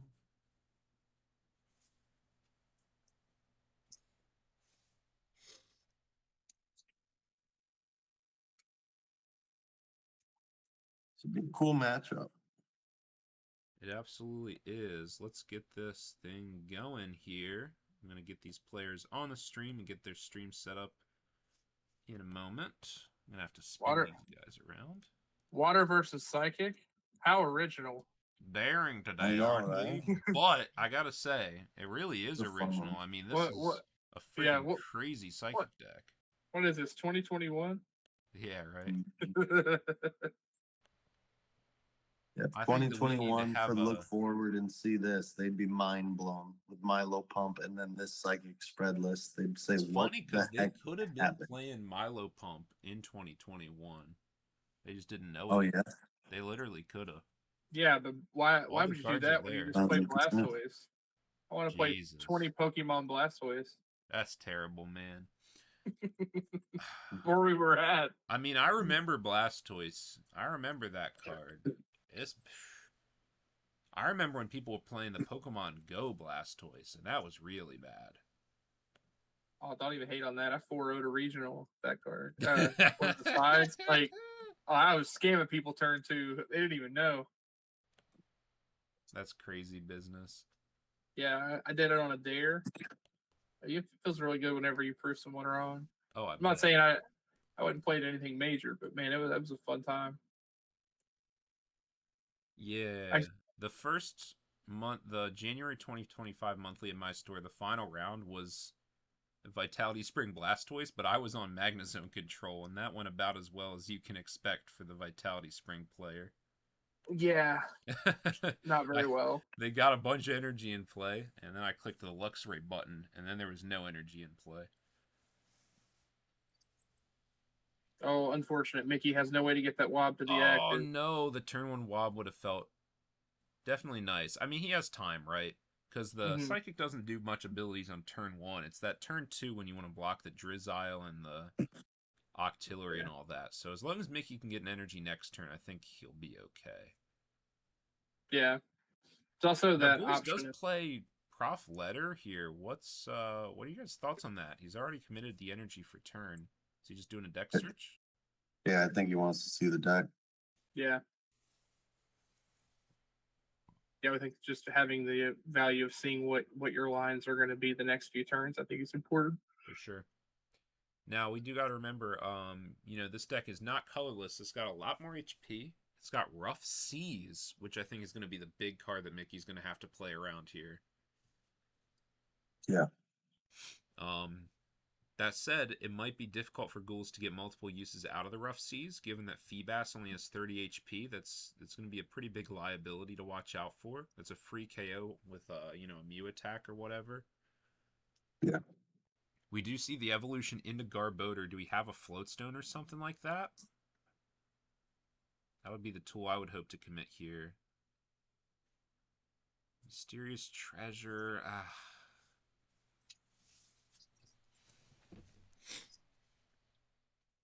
I think this might be where we see some of the cracks of the Garbotoxin archetypes. When you're not playing cards like Curlia or the Mew that searches for an item, you're going to be a lot more liable to have slow starts like this. For sure. I mean, you're playing a that Gene specific theme that supports.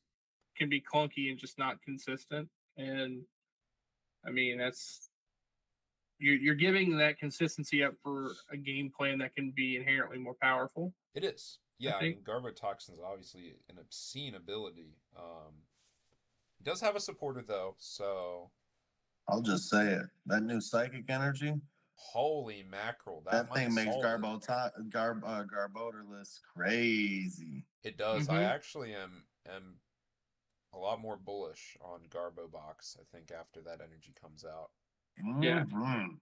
Just the combination of If you put of that that on your plus Frillish, I'm going to cry. yeah, energy. Oh, look at that. Oh, I'm So gonna he- turbo energize. Yeah. Oh, yeah. Turbo Energize is going to be great. So we do see a tool on the Garbodor, so he is going to block the abilities unless we have the Field Blower in hand. But the Garbodor is stuck in the active without a Floatstone committed, so Mickey's going to have a bit of a tougher time getting those first Uxie attacks off here. Yeah. And we do just see the attach pass. Mickey does get Arven. Is this going to get him an escape rope? That would be nice. Yeah, rope would be big here. Or maybe he's looking for a different option. No, he is definitely eyeing up that rope. That makes sense to me. We got to start spreading. We know the Ghoul Yeah. has one more energy in hand at the minimum. So he can start swinging with Whalmer. Does anybody know how much damage the Whalmer does? Is it 70 or 80? It's 60. Oh, Pretty buddy. sure it does not do enough. Yeah. I think there's a different Whalmer that does 70 for 3 colorless, if I'm not mistaken. Possibly. I'm think pretty the- sure that one does 60 for 3 and it has 130 HP. Yeah, I think the other one is 170 HP and does like 70 or 80, but I could be mistaken. This is interesting. So Ghouls does choose to put up the Snom, possibly eyeing up that call for family attack on this upcoming turn. I could see that being a good line. That's the new one that had. Oh, this is the other Snom. Gosh dang it. Yeah. Yeah. Alrighty. Unfortunately. That's okay. It is the optimal Snom to play. It is optimal. Can't be playing 2 retreat in this house. Nope. Alright, so what do we got? Without abilities, we're at the mercy of the top deck. He does get Avery. Ooh, He's going to draw that's rough. forward. It's not great to just be playing draw 3, but... Let's just play the game. Yep, it's better than draw nothing. I mean, really what he needs to get down here is he really needs to find Wishy-Washy. Yes. Like Washy is really important to this to counter pressure this strategy. It can be. I mean, of course, we have to remember with Wishy-Washy, Mickey's playing a spread strategy here, which means it's going to be very low effort for him to get the Wishy-Washy to flip tails while still getting value on the board with his attacks. But when does it flip? Garbodor's Oh in play. my gosh, you're so right. That Wishy-Washy that's is great when there's no abilities. Yeah, 180 basics, pretty strong. That's awesome. So we are going to see the Evo Incense eyeing up the Whalor. That's definitely the right play. Drizzile and Frostmoth add no value here. We just want to make sure that Whalord Ideally, just 6-0 sweeps by its lonesome, I think is going to be the game plan Ghouls is going for. It very well Does could be. Mickey have any way to do more than the 120 off Blacephalon to that Wailord in one swing? Yeah, Mimikyu. Mimikyu just smashes. Because Mimikyu does one Yeah. per 20. damage on. No, So Mimikyu does 10 times the number of damage counters on all of your opponent's right, Pokemon. right. Yeah, so like he again, it's got to be set That's up the gonna be right way. That's gonna be his breaker. I get you. So Mickey does get the Cynthia. He's chaining the supporters perfectly, which is exactly what you need to be doing. He even has the spell tag down to get a little bit more damage in. Definitely would help with that Mimikyu, which is getting dangerous here. We're going to see another attack of the Uxie. Oh my gosh, is Garbodor going to take it to the big time? That's another energy on Wailord. But as you say, I mean, with the spell tag in tow, it's very possible this Wailord might just swing once and then get revenged by Mimikyu. Do you see a Hex played? It's not going to do too much. Just trying to thin the hand, probably doesn't have a different supporter.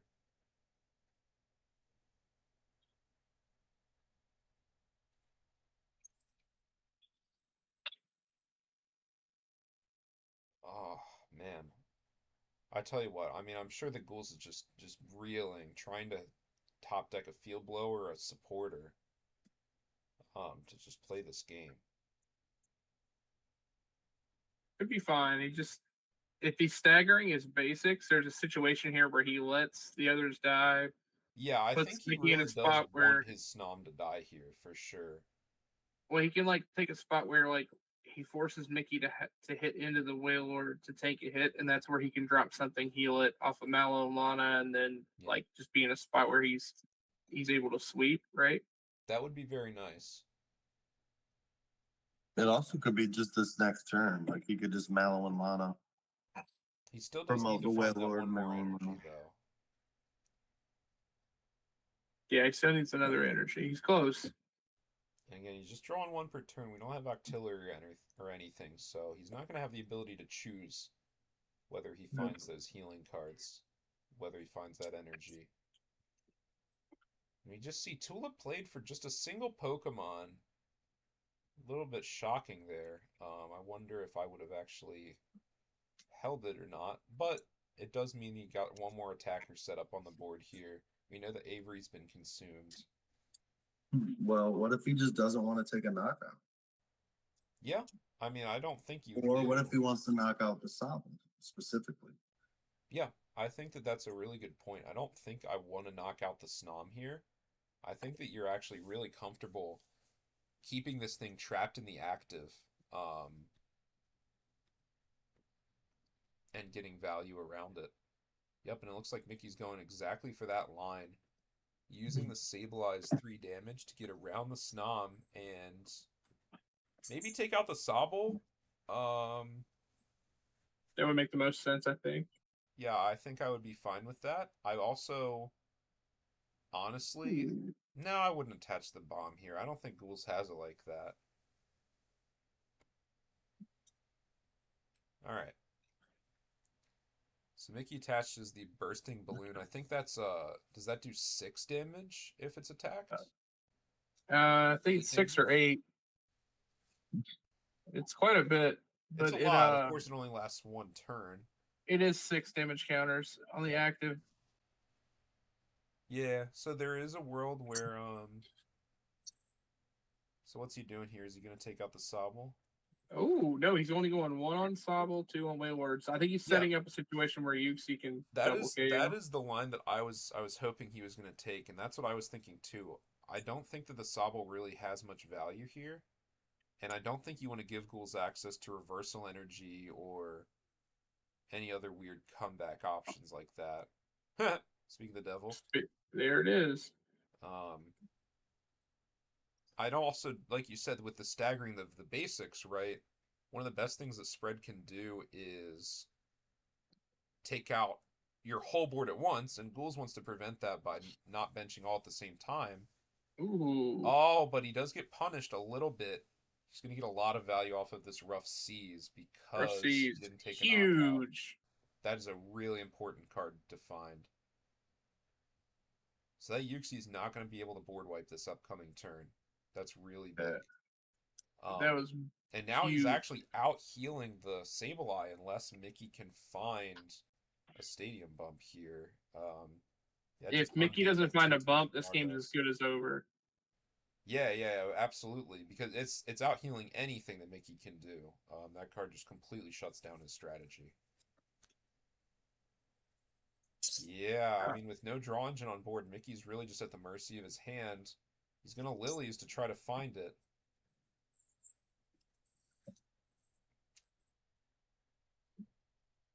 He's also unable to get down the old cemetery before the energy got attached, which kind of sucks.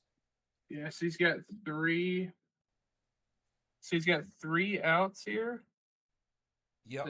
Draw 8 cards, 3 outs to hit a stadium.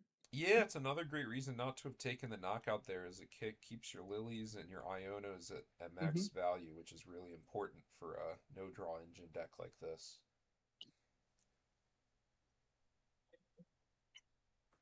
It's the same thing we see in Standard all the time, you know, where spread decks like Dragapult or Frostlast Monkey, even Gardevoir, try to avoid taking that KO as long as possible to maximize their supporter value.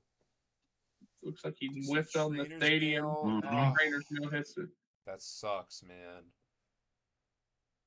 So he effectively saw 12 cards there, and none of them were the stadium he needed. So he's just going to get the Night Stretcher. Does have an energy in the discard pile. Is already attached for turn. He's going to go back into the Yuxi, which is slightly higher value. Oh, he does have it. Dimension Valley. Oh. Perfect.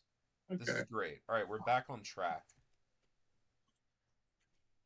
So he can Yuxi attack here without taking the knockout on Snom, which is really nice. So unfortunately we fell behind a little bit here. Ghouls has the energy on his Wailord ready to go. He just needs to find a way to get the Snom out of the active or wait for it to die. Of course, I don't think Mickey's going to want to attack with the Yuxi and kill this thing if possible. Does play Verse Seeker for Avery. That's going to be nice. Be able to get rid of one Pokemon. I will wonder if he actually gets rid of the Sableye. Yeah, I think that's the right call. Because Wobbuffet's a really great attacker here. Wobbuffet's going to be another good way to chunk a lot of damage into Wobbuffet, while also making it even harder to get out of the ability lock. Yeah. We do see the attach retreat into the Wailord. We're finally seeing it. Though. He's going to eat 4 damage from the spell tag in any way that Mickey likes. It's not quite enough to get the Wobbuffet knocked out here, but it should be enough that he gets actually knocked out by the Mimikyu, right? I think so. Yeah. So yeah. This is. Oh, he has the cape. That's the perfect timing. Without the cape, he would just be sent back to stage 1 and almost certainly lose. Mickey's gonna have to find the Field Blower here. If he can find it. Got a handful of cards. Yeah, Blower Mimikyu attack would be huge. Yeah, I mean Mickey, we just saw him play Lilies for 8. So he has a lot of options in hand. I would not be shocked if he can find the Blower and just win pretty much on the spot. The Drizzy. It's crazy just how strong that permanent ability lock is. I mean, you don't play against it much, so you don't realize how important having abilities are, but I mean, Mickey's barely doing anything, and yet he's in the driver's seat. You see him put all the damage onto the Wailord. So that Wailord, 340 max HP minus 90 means that it has 250 HP left. Not quite enough for a Mimikyu knockout, unless he can get rid of it.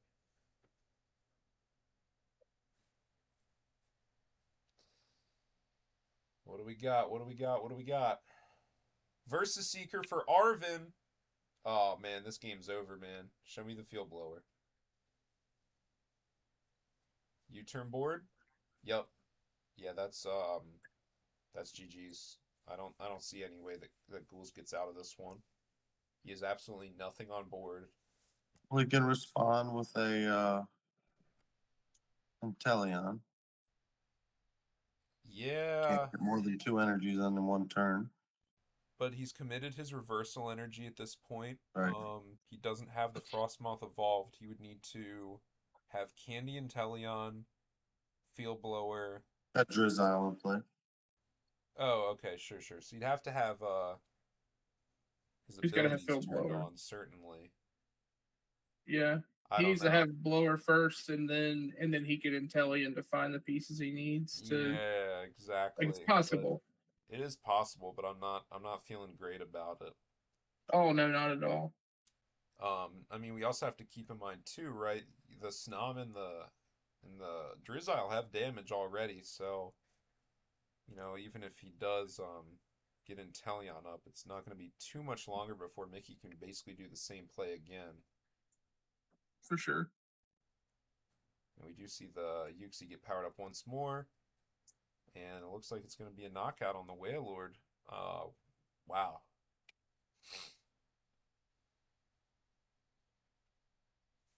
I gotta say, I'm impressed. First time I seen him attack with that Mimikyu, I Yeah, it's was the first time baffled. I've ever seen this Mimikyu attack Yeah. in my life. And I It's like definitely see the value. I mean, that was it's crazy. like water changes whales, so it doesn't get knocked out by Mimikyu, and Psychic says I'll just play another Mimikyu that knocks out whale. Yeah. So we do see Ball Guy, so he's gonna get the Pokemon that he wants. Yeah. Yeah. But without abilities in play, none of these Pokemon do anything. I think Yeah. the best that we can ask for is maybe a two-turn setup where we evolve into Inteleon and just manual twice and try to go for that from there and maybe start getting a wishy-washy setup on the bench or something. Yeah, I don't hate that. Yeah. He does have the Vessel, so that's going to get him there. It's just going to be a slow burn. It's going to give Mickey time to get another Yuxi attack in. Knock out that Snom potentially. The problem though is That's his last water energy in deck. like he has to either evolve the Intellion now or risk getting blown out by Gust, right? Yeah, I think he has to evolve Inteleon now, as painful as that feels. Yeah. It looks like Because you just get he's blown absolutely out. going Yeah. for that. Ability or not, you just need the HP. Mm-hmm. I agree.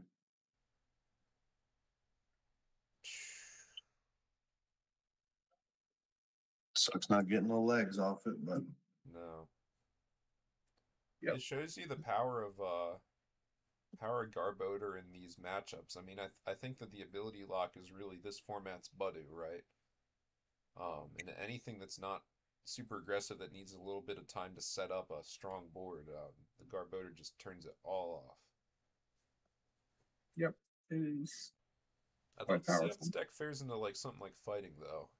Does yeah, fighting or box or dark or whatever, like does the Garbodor Yeah. deck have the disruption to stem the bleed, or would it just get ran over? yeah, those are good questions.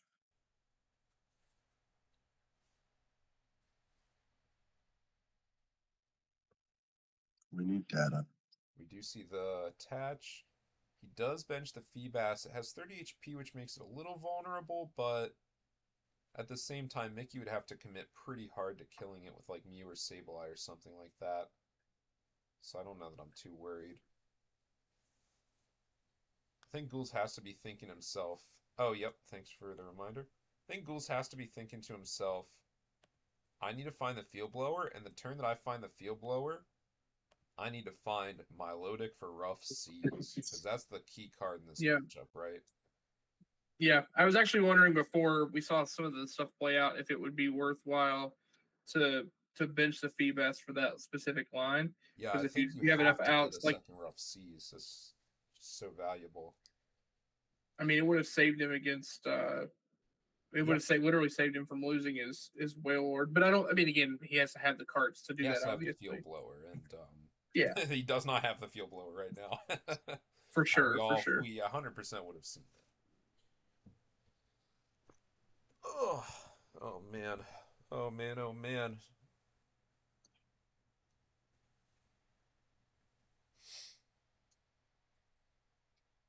But of course, Mickey's not out of this quite yet. He's going to keep playing it safe. He's going to use Cynthia and Caitlyn to see some more cards, get the tulip back for later. He's recognizing he's going to probably get hit by Inteleon. He just needs to maximize the amount of value he gets. Keep playing safe. Keep playing a solid game. I mean, I think everyone he is even goes into Uxie here and Yeah. I think you just to definitely get go more for the damage. Uxie here. Get 6 damage on the board. You want to save your... Probably want to save your Mimikyu for later. Yeah. Yeah, I would think so. Oh, yep.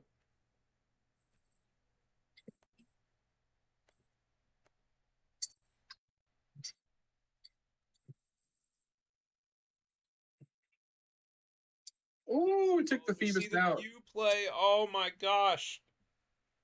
He does actually go for that line. I mean, I said it would be a large commitment, but with Dimension Valiant play, maybe not so much.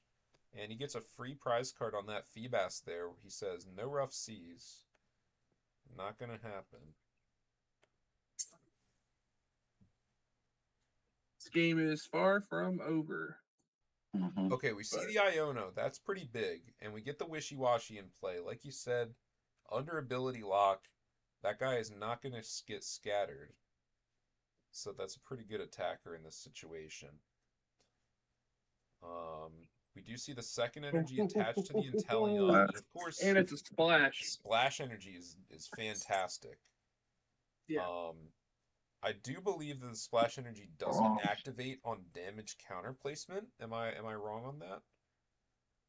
I will double check. I'm pretty sure it doesn't have a specific Okay, text. I think it just says not. I think it just says it's knocked out Okay. from an attack. But I think it says when it goes to the discard. Oh, sure. That's probably the wording. Yeah. Let's see. I could be wrong. Here we go. If the water Pokemon this card is attached to is knocked out by damage from an opponent's attack, it says damage. Okay. So damage counters do not count. Right, Yeah. right. All right. Okay. I'm glad I didn't make that one up. Yep, no, you're good. Yeah, I had to double check too because at first I was thinking, actually, I don't know if it works. I knew for sure it was attacks, I but I think can't I've remember had if it that was interaction counted. come up playing Leviathan versus Lost Zone.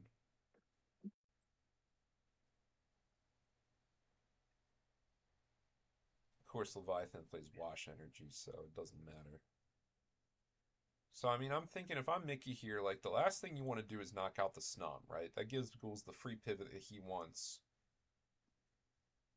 I think Mickey wants him to probably try to find it. No. Actually, he is willing to just take the knockout. He's going to claim another prize card, and I don't know about that one. I really don't know about that play. I don't think I would have done that. I'm curious why. I think I would have much preferred him to see him put 2 more damage on the Inteleon. Okay. There we go.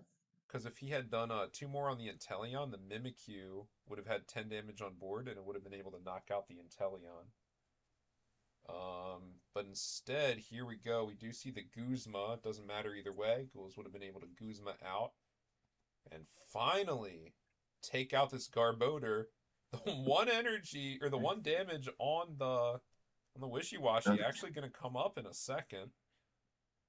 Yeah, I was gonna say because it's really funny. He's gonna flip, and then we do see the Vengeful Punch. Wishy-Washy stays. So we see the Vengeful Punch. There's a world where Mickey could get the tails on the scatter and then actually take the knockout with Wobbuffet or Mimikyu and win the game. So Ghouls is taking a really big risk by taking this knockout here. Yeah, if he flips tails, he just loses straight up. Maybe Ghouls didn't realize that the Vengeful Punch was there.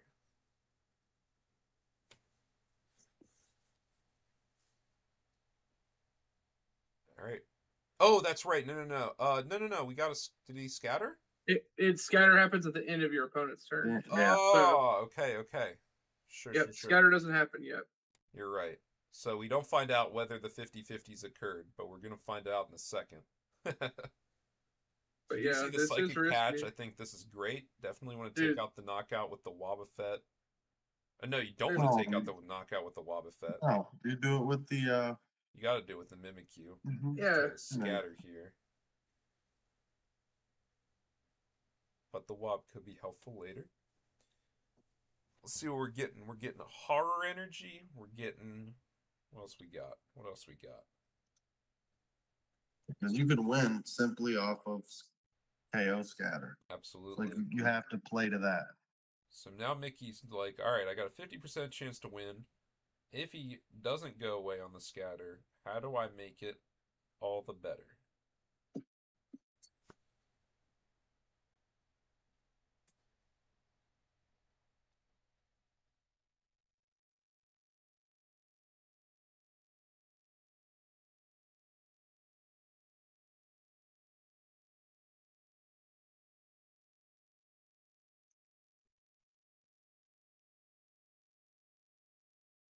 Gosh.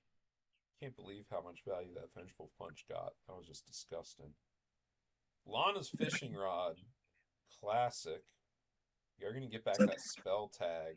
Really 3 games in a row there now where we've just like seen the mileage from the tools in the stadiums that are placing extra damage counters every turn. Yeah, Or absolutely. within interactions. And I mean, we're seeing this Yuxi attack do, maybe 6 damage on average. These tools are doing almost as much as Mickey's attacks, yes, 1,000%. It's ridiculous. It's like when you put Muscle Band on, a weak Pokemon like Shadow Stitch and Greninja or, Budu or whatever. Like the small buff is a crazy buff when you're just doing a bunch of little chip damage. Yeah, for sure. Like I was saying with the Swellow, you can Same go with the like Swellow, Swellow, Etch Capture to Tailo, and then next turn you got the powerful and like Budu, any of the babies, Brazilian Basculin. That's the game, guys. And that's it. We got the Oh. scatter. Holy moly. Holy.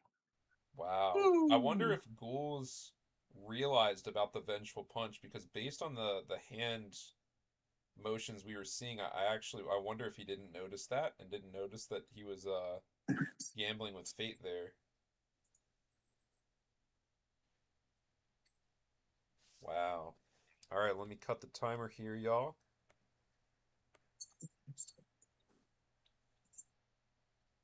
That's it. That's Turboblaze Trials number 21. I Sure tell you what, is. for our first fully grown up Turboblaze Trials, that's pretty cool. Oh, that's pretty cool. Mickey Wishy-washy coming in with the got spice Ivy. as always. Oh yeah. Yeah, Mickey's I mean, you said it best. Mickey is a veteran. He is a veteran of these webcam tournaments. He's played so many. He hosts so many. He knows Mickey goes what's all the the way spice back to to win. the PTCGO days. Oh yeah. Wow. Yeah, what a sick deck. I'm definitely interested in taking a look at the list and seeing what's up because there are a lot of Pokemon in there that I think a lot of us here and in the chat have probably never seen hit the table before. Like that Certainly. Mimikyu, never seen that guy. Sableye, that's insane. Yeah. No, they're definitely cards. They are cards, and they all had a role. I mean, after watching it, Mickey didn't add random cards. He clearly had a plan for every single one of them. That makes it all the more impressive. Yeah, I agree. Watching that deck transpire over the last few months and grow into what it is it's a crazy one. But on that note, we gonna get out of here, boys. We gonna watch another game. What's the plan? Doesn't matter. How much more time do we have in this last round? Oh, we have about 11 minutes left. I mean, I'd say we just wrap it up there. Yeah, I got work tomorrow. Oh, yeah. Wrap it up.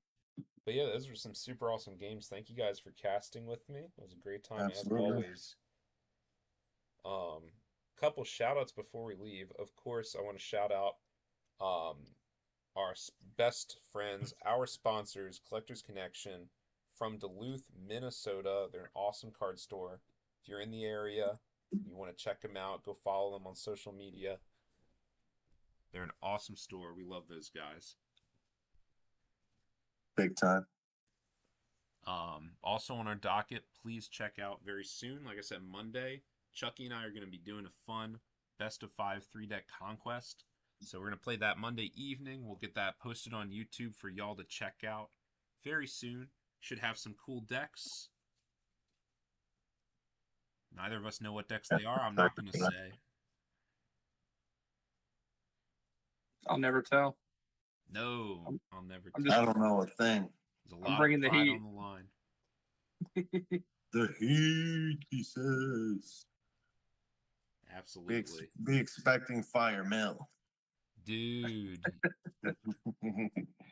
I got a lot of control decks to choose from. I don't You know. do I have a won't lot of only play control decks. control, but I'll play a little bit of control. Yeah, I'm gonna play 3 fun decks, and he's like 3 control decks. 3 fun decks. I'm going to say no items for the whole set. Oh goodness, why would you? You wouldn't do me like that. Not sweet little old me. No way. We got Eggmill, we got Excelgor, and then we got Eggmill with Orbeetle. That's the lineup. Oh God, you just got me with the triple course. Tell you what, so actually I meant to tell you this. I know we announced a best of 5, but if you're still open to a best of 7, I don't know what the timing looks like. We might be able to do that. The thing that I had planned on Tuesday is rescheduled. The only thing is I have a 4th deck that would be kind of cool to run. It's another off meta deck, but it's still deserves its flowers. I just got to get the right cards printed for proxy because I'm missing a few cards, but I'll keep you up to tabs. So at the very least, we're gonna do the best of 5. I got that for sure. As long as we're not, starting too late, I would be down to stretch it out for sure. Sounds good. Yeah. Alrighty. I'm excited to watch it. Oh yeah. See if I remember how to play this game. Yeah, we're not playing no Lorcana. That's not your 4th deck. Well, I had to mulligan all of my cards, right? If you're playing Lorcana, I'm playing Star Wars.